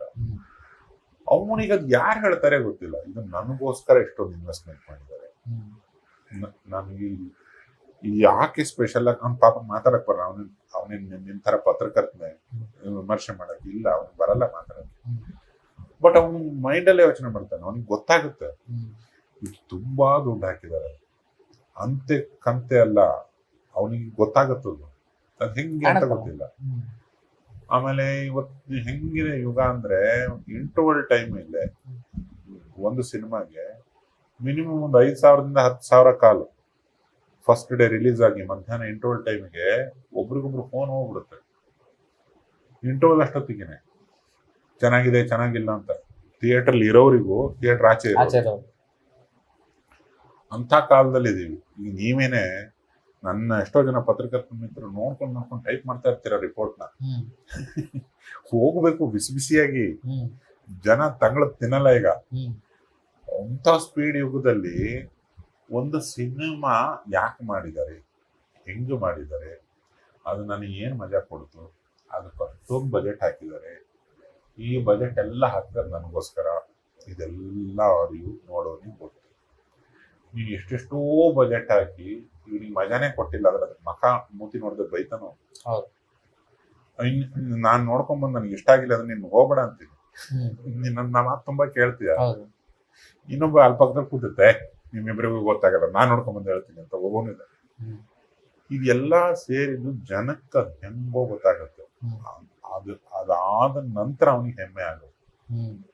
ನಾನು 3 ಸಿನಿಮಾ ನೋಡಿ ಹಿಂಗೆ ನಾನು ಅನ್ಕೊಂಡಿದ್ದೆ, ನನ್ ಪ್ರೌಡ್ ಫೀಲ್ ಆಗ್ತಾನ ಅವನು, ಅವನಿಗೆ ಕನೆಕ್ಟ್ ಆಗ್ತಾ ಹೋಯ್ತು, ಅವನಿಗೆ ಮಜಾ ಕೊಡ್ತಾ ಹೋಯ್ತು ಅಂದ್ರೆ ಪ್ರೌಡ್ ಫೀಲ್ ಆಗ್ತಾ ಹೋಗ್ತಾನೆ. ಅದು ನನಗೆ ಈ ಇಡೀ ಎಷ್ಟು ಜರ್ನಿಲಿ ಕಾಣಿಸೋದು. ಆ ಹೆಮ್ಮೆ ಕ್ರಿಯೇಟ್ ಮಾಡ್ತಾನು ಕೆಲಸ ಮಾಡಿ, ಪ್ರಮೋಟ್ ಮಾಡಿಲ್ಲ. ಪ್ರಮೋಷನ್ ಬೇಕು, ಪ್ರಮೋಷನ್ ಬಾಯ್ ಪಡ್ಕೊಳ್ಳೋದು ಯಾವುದು ಯಾರಿಗೂ ಕೇಳಿಸಲ್ಲ. ಪ್ರಮೋಷನ್ ಸರಿಯಾಗಿ ನೀವು ಕೆಲಸನೂ ಮಾಡಬೇಕು. ಆ ಹೆಮ್ಮೆ, ಆ ಪ್ರೌಡ್ ಫೀಲಿಂಗ್ ನ ತರ್ತಿದ್ದಂಗೆನೆ ಆಟೋಮೆಟಿಕಲಿ ಕನ್ಸುಗಳು ದೊಡ್ಡದಾಗ್ತಾನೆ ಹೋಗುತ್ತೆ. ನಾನು ಹೇಳೋದು ಇನ್ನಷ್ಟು ಮತ್ತಷ್ಟು ದೊಡ್ಡ ಕನಸೇ ಬೀಳಲಿ ಅವ್ರಿಗೆ, ಸಣ್ಣ ಬೀಳೋದೇ ಬೇಡ. ಯಾಕಂದ್ರೆ ಒಂದು ಸಿನಿಮಾ ಗೆದ್ರೆ ಎಷ್ಟೋ ಸಿನಿಮಾಗಳಿಗೆ ರಹದಾರಿ ಆಗ್ತದೆ. ಒಬ್ಬ ರೋಲ್ ಮಾಡೆಲ್ ಆದ್ರೆ ಇನ್ನೊಂದು 10 ಜನಕ್ಕೆ ಏನನ್ನೋ ಒಂದು ಮಾಡ್ಬೇಕು ಬದುಕಲ್ಲಿ ಅಂತ ಅನ್ಸುತ್ತೆ. ಆ ಕಾರಣಕ್ಕಾಗಿ ಅದು ದೊಡ್ಡ ಮಟ್ಟಕ್ಕೆ ಗೆಲ್ಲಬೇಕು. ನಮ್ಮ ಕನ್ನಡದ ಒಬ್ಬ ಹುಡುಗ ಅನ್ನೋದು, ಟಾಕ್ಸಿಕ್ ಅನ್ನೋದು ನನ್ನ ಒಬ್ಬ ಪ್ರೇಕ್ಷಕನಾಗಿ, ಒಬ್ಬ ಸಿನಿಮಾದವನಾಗಿ ನನ್ನ ಅನಿಸಿಕೆ. ನಿಮ್ಮ ಹತ್ರ ಎಲ್ಲ ತರ ಹಾಡು ಬರ್ಸಿದಾರ ಅವ್ರು ಆಲ್ರೆಡಿ. ಈ ಸಿನಿಮಾದೊಳಗಡೆ ಇದು ಬಿಟ್ಟು ಇನ್ನು ಬರ್ದಿದ್ದೀನಿ ಅಂತ ಹೇಳಿದ್ವಿ, ಅದ್ರ ಬಗ್ಗೆ ಏನಾದ್ರು ವಿವರಿಸ್ಬೋದಾ ಸರ್? 2 ನಾನು ಬರ್ದಿದ್ದೀನಿ, ಇನ್ನೊಂದು ಮರವಂತೆ ಬರ್ದಿದೆ. ಒಂದು ನೋವು ವೇದಾಂತ ಇರೋದು, ಒಂದು ಗಂಡು ಹೆಣ್ಣಿನ ಮಧ್ಯದ ನೋವು, ಎಮೋಷನ್ಸ್ ಇರೋದು, ಅದು ನನ್ನ ಫೇವ್ರೇಟ್. ಮತ್ತೆ ಯಶುಗೂ ಕೂಡ ಅದು ಬಹಳ ಆಪ್ತವಾದ ಹಾಡು. ವಿಶಾಲ್ಗೂ ತುಂಬಾ, ಸಾಧಾರಣ ಗಾಯಕಗಳು ಅಂತ ಗಾಯಕ ಅಲ್ಲ, ಆತನ ವಿಶಾಲೆ. ಇನ್ನೊಂದು ಫೀಮೇಲ್ ಸೋಲು, ಒಂದು ಹೆಣ್ಣಿಗೆ ಒಬ್ಬ ನಾಯಕನ ನೋಡಿದಾಗ ಏನ್ ಅನಿಸ್ತು ಅನ್ನೋ ಥರದೊಂದು ಹಾಡು. ಅವೆರಡು ಅತಿ ಶೀಘ್ರದಲ್ಲೇ ಅನ್ಬೋದು, ಇನ್ನ ಡೇಟ್ ಅನೌನ್ಸ್ ಆಗಿಲ್ಲ, ಯಾವಾಗ ಬರ್ತಾವೋ. ನಾನು ತುಂಬಾ ಕಾಯ್ತಾ ಇದ್ದೀನಿ ಆ ಹಾಡಿ. ಕೊನೆಯದಾಗಿ ಸರ್, ನಾನು ಅವಾಗಲೇ ಬಿಗಿನಿಂಗ್ ಹೇಳಿದೆ, ಅವ್ರ ಕಣ್ಣಲ್ಲಿ ಕಾಂತಿ ಕಾಣಿಸ್ತಾ ಇತ್ತು. ಈ ವಿಡಿಯೋ ನೋಡಿದಾಗಲೇ ನನಗೆ ಟಾಕ್ಸಿಕ್ ಮೇಲಿನ ಎಮೋಷನ್ ಎಲಿವೇಶನ್ ಇನ್ನೂ ದುಪ್ಪಟ್ಟಾಗೋಯ್ತು ಅಂತ. ನೀವು ಬೆಳಗ್ಗೆಯಿಂದ ಎಲ್ಲ ಚಾನಲ್ ಇಂಟರ್ವ್ಯೂಸ್ ಎಲ್ಲ ಕೊಡ್ತಾ ಇದ್ದೀರಾ ನೋಡ್ತಾ, ನಿಮ್ಮ ಕಣ್ಣಲ್ಲೂ ಕಾಂತಿ ಕಮ್ಮಿ ಆಗಿಲ್ಲ. ಅಂದ್ರೆ ಆ ಕಂಟೆಂಟು, ಅವ್ರ ಇಂಟೆನ್ಷನ್ನು ನೀವೆಲ್ಲ ತಿಳ್ಕೊಂಬಂದಿರೋಂಥವ್ರು. ನೀವಿಷ್ಟು ಕಂಟಿನ್ಯೂಸ್ ಆಗಿ ಮಾತಾಡ್ತಿದ್ರು ಕೂಡ ಆ ಎನರ್ಜಿ ಕಡಿಮೆ ಆಗ್ತಿಲ್ಲ. ಆ ಸಿನಿಮಾ ಮೇಲೆ ಆಗಲಿ, ಅವರ ವಿಷನ್ ಮೇಲೆ ಆಗಲಿ, ಆ ಥರದ್ದೊಂದು ಏನೋ ನಿಮ್ಮ ಒಳಗಡೆ ಕಂಡಿದ್ದೀರಾ, ಅದನ್ನ ಎಕ್ಸ್ಪ್ರೆಸ್ ಮಾಡಕ್ ಆಗ್ತಿಲ್ಲ ಅಂತ ಅನ್ಕೋತೀನಿ. 26ನೇ ತಾರೀಕು ಬರ್ತಾ ಇರೋದ್ರಿಂದ ಸೊ ಅದರ ಉದ್ದೇಶ ತುಂಬಾ ದೊಡ್ಡದಾಗಿದೆ, ಅದು ತುಂಬಾ ಸ್ಟ್ರಾಂಗ್ ಆಗಿದೆ, ಅಷ್ಟು ಕಾನ್ಫಿಡೆಂಟ್ ಆಗಿದೆ ಅಂತ ಅನಿಸ್ತದೆ. ಗೆಲ್ಬೇಕಪ್ಪ ಸಿನಿಮಾಗಳು, ಯಾವ್ದು ಶ್ರದ್ಧೆಯಿಂದ ಒದ್ದಾಡ್ಕೊಂಡು ಮಾಡಿರ್ತಾರೆ. ಅವ್ರಿಗೆ ಗೆಲುವು ಸೋಲುಗಿಂತ ದೊಡ್ಡ ಸಿನಿಮಾ ತುಂಬಾ ದೊಡ್ಡದು ಕಣ. ಅದು ಯಾವಾಗ್ಲೂ ಬರ್ತಾನೆ ಇರ್ತದೆ ಮೊಬೈಲಲ್ಲಿ. ಇವಾಗಂತೂ ಪ್ಲಾಟ್ಫಾರ್ಮ್ಗಳಲ್ಲಿ ಬಿದ್ದಿರ್ತವೆ, ಕೈ ತುದಿಲಿದೆ ಸಿನಿಮಾ. ಮುಂಚೆ ಆದ್ರೆ ಡಬ್ಬದಲ್ಲಿ ಬಸ್ ಮೇಲೆ ಬರೋ, ಆ ಡಬ್ಬ ವಾಪಸ್ ಹೋಯ್ತು ಊರಿಂದ ಅಂದ್ರೆ ಇಲ್ಲ ನಿನಗೆ ನೋಡಕ್ಕೆ. ಆಮೇಲೆ ಟಿವಿ ಬಂತು, ಟಿವಿಲಿ ಅವಾಗ ಇವಾಗ ಹಬ್ಬಕ್ಕೆ ಹಾಕೋದು. ಅದ್ರ ಜೊತೆಗೆ ಇವಾಗ ನಿನಗೆ ಬೇಕಾದಾಗ ಎಷ್ಟು ಬೇಕೋ ಅಷ್ಟು ನಿಲ್ಲಿಸ್ಬಿಟ್ಟು ಊಟ ಮಾಡ್ಕೊಂಡು ಕಂಟಿನ್ಯೂ ಮಾಡ್ಬೋದು, ಆ ತರ ಆಗೋಗಿದೆ. ಸೊ ಪರದೆ, ಅಷ್ಟು ದೊಡ್ಡ ಪರದೆ, ಈ ಮೊಬೈಲ್ ಚಿಕ್ಕ ಪರದೆಗೆ ಬಂದು ಕೂತ್ಕೋತಿವಾಗ. ಬಟ್ ಥಿಯೇಟ್ರಲ್ಲೇ ನೋಡಿ ಮಜಾ ತಗೊಳ್ಳೋಂಥ ಸಿನಿಮಾ ಯಾವುದು ಟ್ಯಾಕ್ಸಿ. ಈ ಸುಮಾರು ಥಿಯೇಟ್ರಿಕ್ ಎಕ್ಸ್ಪೀರಿಯನ್ಸ್, ಥಿಯೇಟ್ರಲ್ಲೇ ಬಂದು ನೋಡಿ ಮಜಾ ತಗೊಳ್ಳೋಂಥ ಸಿನಿಮಾಗಳು ಕೊರತೆ ಕಾಡ್ತಿದೆ. ನಾವು ಸುಮ್ಮನೆ ಜನಕ್ಕೆ ಬೈತಾ ಇದೀವಿ, ಥಿಯೇಟ್ರಿಗೆ ಬರ್ತಾ ಇಲ್ಲ. ಅದು ಅವರಿಗೆ ಕರೆಕ್ಟಾಗಿ 2-3 ತಿಂಗಳಿಗೆ ಒಂದು ಅಭ್ಯಾಸ ಮಾಡಿಸ್ಬೇಕು. ಥಿಯೇಟ್ರಲ್ಲೇ ಬಂದು ನೋಡುವಂಥ ಸಿನಿಮಾ ಕೊಟ್ಟು ಅಭ್ಯಾಸ ಮಾಡಿಸಿದ್ರೆ ಯಾಕೆ ನೋಡಲ್ಲ? ಈಗ ಯಾವುದೋ ಇಂಗ್ಲಿಷ್ ಸಿನಿಮಾ ಬೆಳಗ್ಗೆ 7 ಗಂಟೆ ಶೋ ಹೋಗಿಸ್ಬೋದು ಬೆಂಗಳೂರು ಡಿಸ್ಟ್ರಿಕ್ಟ್ ಹೆಡ್ ಕ್ವಾರ್ಟರ್ಸ್ ಅಲ್ಲೇ. ಸೊ ಅವ್ನು ಹಸಿವಿಗೆ ಯಾವ ಹೋಟ್ಲಿಗೆ ಬೇಕು ಆ ಹೋಟ್ಲಿಗೆ ಹೋಗಿ ತಿಂದ್ಬಿಡ್ತಾನ. ಇಂಗ್ಲಿಷ್ ನೋಡಲ್ಲ, ಯಾವ್ದು ನೋಡಲ್ಲ, ನಾನ್ ವೆಜ್ ನೋಡಲ್ಲ, ತಿನ್ನು ಹೊಟ್ಟೆ ಅಷ್ಟೇ. ಮನರಂಜನೆ ಅನ್ನೋದೊಂದು ಹಸಿವು, ಅವ್ನಿಗೆ ನಗಬೇಕು, ಅಳಬೇಕು, ಅದ್ ಏನೋ ಒಂದು ಬೇಕು. ಅದು 7 ಚಿಲ್ಲರೆ ಕೋಟಿ ಹಾಕಿರೋದು 7,000 ಕೋಟಿನೋ 8,000 ಕೋಟಿನೋ ಮಾಡ್ಕೊಂಡು ಇನ್ನ ನುಗ್ತಾ ಇದೆ. ಏನಂತೀಯ? ಅದು 20 ಚಿಲ್ಲರೆ ವಯಸ್ಸು ಹುಡುಗ ಮಾಡಿರೋ ಸಿನಿಮಾ. ಸೀನ್ ಅಂದ್ರೆ ಅದನ್ನೇ ಹೇಳೋದು, ಸಿನಿಮಾ ನಮ್ ಎಲ್ರಿಗಿಂತ ದೊಡ್ಡದು. ಕಾದಂಬರಿ, ಒಬ್ಬ ಬರಹಗಾರ ಎಲ್ರಿಗಿಂತ ದೊಡ್ಡವನು. ಹಂಗೆ ಒಂದು ಕಥೆ, ಅದು ಇಡೀ ತಂಡದ ಕನಸು, ತುಂಬಾ ದೊಡ್ಡ ಮೈಲಿಗಲ್ಲಾಗ್ಲಿ ಅನ್ನೋದೇ ನಾನು ಒಬ್ಬ ಸಿನಿಮಾದವನಾಗಿ ಹಾರೈಸೋದು. ಯಾಕಂದ್ರೆ ಅದು ಎಷ್ಟೋ ಜನ್ಮಕ್ಕೆ ಸ್ಫೂರ್ತಿ ಆಗುತ್ತದು, ಆಗಬೇಕು. ಆದ್ರ ಕೊರತೆ ಕಾಡ್ದಾಗೆಲ್ಲ ನಾವ್ ಹಿಂಗಂತೀವಿ, ಜನ ಬರ್ತಾ ಇಲ್ಲ. ಜನಕ್ಕೆ ನಾವು ಕೊಡದೆ ನಾವು ಜನರನ್ನ ಬೈದ್ರೆ ಅವನಿಗೆ ಸಿಟ್ಟು ಬರಲ್ವೇನೆ? ಮತ್ತೆ ಮುಚ್ಕೊಂಡಿರ್ಬೇಕು ಜನ. ಅವನು ಯೋಚನೆ ಮಾಡ್ತಾ ಇರ್ತಾನೆ, ಜನತೆ ಯೋಚನೆ ಮಾಡ್ತಾ ಇರ್ತಾರ. ಯಾವ್ದು ನೋಡ್ಲಿ? ಈಗ ಒಂದು ಮಾರ್ಕೆಟಿಗೆ ಅವ್ನು ಏನೋ ತರಕಾರಿ ತರಕ್ಕೆ ಹೋಗೋದು, ಮನೇಲಿ ಸಾಂಬಾರು ಮಾಡ್ಬೇಕಲ್ಲ, ಪಲ್ಯ ಮಾಡ್ಬೇಕು. ತರಕ್ ಬಂದ ಅಂದ್ರೆ ನೀನು ಆಗುಂಬಳದವನು ಕರೆದೆ, ಅವ್ನು ಬೆಣ್ಣೆ ಮಾರೋನ್ ಕರೀತಾನೆ, ಅವ್ನು ತೊಗರಿಬೇಳೆ ಮಾರೋನ್, ಎಲ್ಲರೂ ಸೇರಿ ನಿಮ್ಮ ಐಟಮ್ ಕೂಗ್ಬಿಟ್ರೆ ಯಾವ ಐಟಮ್ ಎಲ್ಲಿದಾವೆ ಗೊತ್ತಾಗಲ್ಲ. ಹಂಗೆ 15-20 ಜನ ವಾರಕ್ಕೆ ನಾವು ಕೂಗ್ತಾ ಇರೋದು. ಒಂದೇ ಒಂದು ಟೈಟ್ಲ್ ಕಿವಿಗೆ ಹೋಗ್ತಾ ಇಲ್ಲ, ಜನರ ಕಿವಿಗೆ ಟೈಟ್ಲ್ ಹೋಗ್ತಾ ಇಲ್ಲ, ಟೈಟ್ಲ್ ಸಾಂಗ್ ಹೋಗಲ್ಲ. ಆಮೇಲೆ ಇವಾಗ ಯುಗ, ಶಾರ್ಟ್ಸ್ ಯುಗ, ರೀಲ್ಸ್ ಯುಗ, 20 ಸೆಕೆಂಡ್ ಏನೇನೋ ಬರ್ತಾನೆ ಇರ್ತವೆ. ಈ ಎಲ್ಲಾ ಫೀಡಿಂಗ್ ಮಧ್ಯೆ ಹಾಡುಗಳು ನಿಲ್ತಾ ಇಲ್ಲ. ಹಾಡುಗಳು ಕೇಳಿಸ್ಕೋಬೇಕು ಅಂತ ಅನಿಸ್ತಿಲ್ಲ ಅವನಿಗೆ. ನಿನ್ ಸಿನಿಮಾದ್ದು ಹಾಡು, ಅವ್ನ ಸಿನಿಮಾದ್ದು ಹಾಡು, ನನ್ ಸಿನಿಮಾದ್ದು ಹಾಡು, ಅಲ್ಲಿ ಪಕ್ಕದ ಮನೆಯವನ್ ಹಾಡು, ಎಲ್ಲರೂ ಸೇರಿ ಒಟ್ಟಿಗೆ ಹಾಡು ರಿಲೀಸ್ ಮಾಡ್ಬಿಡ್ತೀವಿ. ಯಾವ್ದು ಅಂತ ಕೇಳ್ತಾನ ಅವನು. ಈಗ ಮೊಬೈಲ್ ತೆಗೆದ್ರೆ ಇಷ್ಟು ನೋಟಿಫಿಕೇಶನ್ಸ್ ಇರುತ್ತಲ್ಲ, ಒಟ್ಟಿಗೆ ಫ್ಲಶ್ ಮಾಡ್ಬಿಡ್ತೀವಿ. ಇವನಿಗೆ 3 ತಿಂಗಳಿಗೆ ಒಂದು ಥಿಯೇಟರ್ಗೆ ಬಂದು ನೋಡೋಂಥ ಅದ್ಭುತ ವಾತಾವರಣ ಕ್ರಿಯೇಟ್ ಮಾಡಿದ್ರೆ ಅವ್ನು ಯಾಕೆ ನೋಡಲ್ಲ? ಇದೇ ಕಳೆದ ವರ್ಷ ಚೆನ್ನಾಗಿತ್ತು, ಈ ವರ್ಷ ಚೆನ್ನಾಗಿಲ್ಲ ಅಂದ್ರೆ ಹೆಂಗದು? ನಾವು ಕೆಲಸ ಮಾಡ್ತಿಲ್ಲ ಅಂತಾನೆ ಅರ್ಥ. ಸೊ ನಾವು ಕೆಲಸ ಮಾಡ್ಬೇಕಂದ್ರೆ ಸಿನಿಮಾಗಳು ಗೆಲ್ಲಬೇಕು, ಆ ಥರ ಕೆಲಸ ಮಾಡಿದವ್ರು ಗೆಲ್ಲಬೇಕು ಅನ್ನೋದು ನನ್ನ ಹಾರೈಕೆ.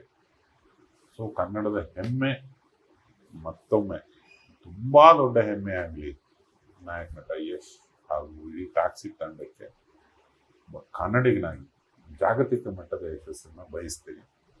ನೀನು ಬಯಸ್ತೀಯ ಗೊತ್ತು, ಸ್ನೇಹಿತನಾಗಿ. ಇಬ್ರು ಸೇರೋ ನಮಸ್ಕಾರ ಮಾಡ್ಬಿಡ. ಇದಿಷ್ಟು ವಿಷಯ ಯುವರಾಜ್ ಸರ್ ಸಿಕ್ಕಿ ಖುಷಿ ಆಯ್ತು ಸರ್. ಇಷ್ಟು ವಿಷಯ ಇಲ್ಲಿವರೆಗೂ ತಲುಪಿಸಿದಕ್ಕೆ. ಆ್ಯಂಡ್ ಈ ಪ್ರಾಸೆಸ್ ಬಗ್ಗೆ ಮಾತಾಡ್ಬೇಕಾದ್ರೆ ಯಾವಾಗಲೂ ಇಷ್ಟು ಸಂಭ್ರಮ ಆಗುತ್ತೆ, ಉತ್ಸಾಹ ತುಂಬಾ ಇರುತ್ತೆ. ಅಂದ್ರೆ ಟೈಮ್ ಆಗೋದು ಗೊತ್ತಾಗಲ್ಲ, ಎಷ್ಟೊತ್ತು ಮಾತಾಡಿದ್ರು ಇದಿಲ್ಲ. ಸೊ ಟಾಕ್ಸಿಕ್ 21ನೇ ತಾರೀಕು ಬರ್ತಾ ಇದೆ. ಎಲ್ಲರೂ ಥಿಯೇಟ್ರಿಗೆ ಹೋಗಿ ಸಿನಿಮಾ ನೋಡಿ. ಥಿಯೇಟ್ರಲ್ಲಿ ನೋಡುವಂಥ ಸಿನಿಮಾ ಯಾರೆಲ್ಲ ಈಗ ಸರ್ ಹೇಳ್ದಂಗೆ ಯಾರೆಲ್ಲ ಬೈತಿದ್ದೀರಿ ಅಂತ ಸಿನಿಮಾ ಬೇಕು, ಇಂಥ ಸಿನಿಮಾ ಬೇಕು, ನಮ್ಗೆ ಆ ಥರ ಕೊಟ್ಟಾಗ ನಾವು ಬಂದೇ ಬರ್ತೀವಿ ಅಂತ ಕರ್ಸ್ಕೊಳ್ತಾರೆ ಆಲ್ರೆಡಿ. ಇವಾಗ ನಾಳೆ ಟಿಕೆಟ್ ಬುಕಿಂಗ್ ಓಪನ್ ಮಾಡಿದ್ರು ಮೇ ಬಿ ತುಂಬೋಗುತ್ತೆ. ಆ ಥರದ್ದೊಂದು ಹೈಪ್ ನೋಡೋದಕ್ಕೆ ಖುಷಿ ಆಗ್ತಿದೆ. ಟಾಕ್ಸಿಕ್ ಸಿನಿಮಾ 26ಕ್ಕೆ ಬರ್ತಾ ಇದೆ. ಎಲ್ಲರೂ ಥಿಯೇಟ್ರಿಗೆ ಬಂದು ಸಿನಿಮಾ ನೋಡಿ. ಇನ್ನೊಂದಷ್ಟು ವಿಶೇಷ ವಿಷಯಗಳು ಈ ಸಿನಿಮಾ ಬಗ್ಗೆ ನಿರಂತರವಾಗಿ ನಿಮ್ಮ ಮುಂದೆ ಇಡುವಂಥ ಪ್ರಯತ್ನ ಕನ್ನಡ ಪಿಕ್ಚರ್ ಮಾಡುತ್ತೆ. ನಮಸ್ಕಾರ.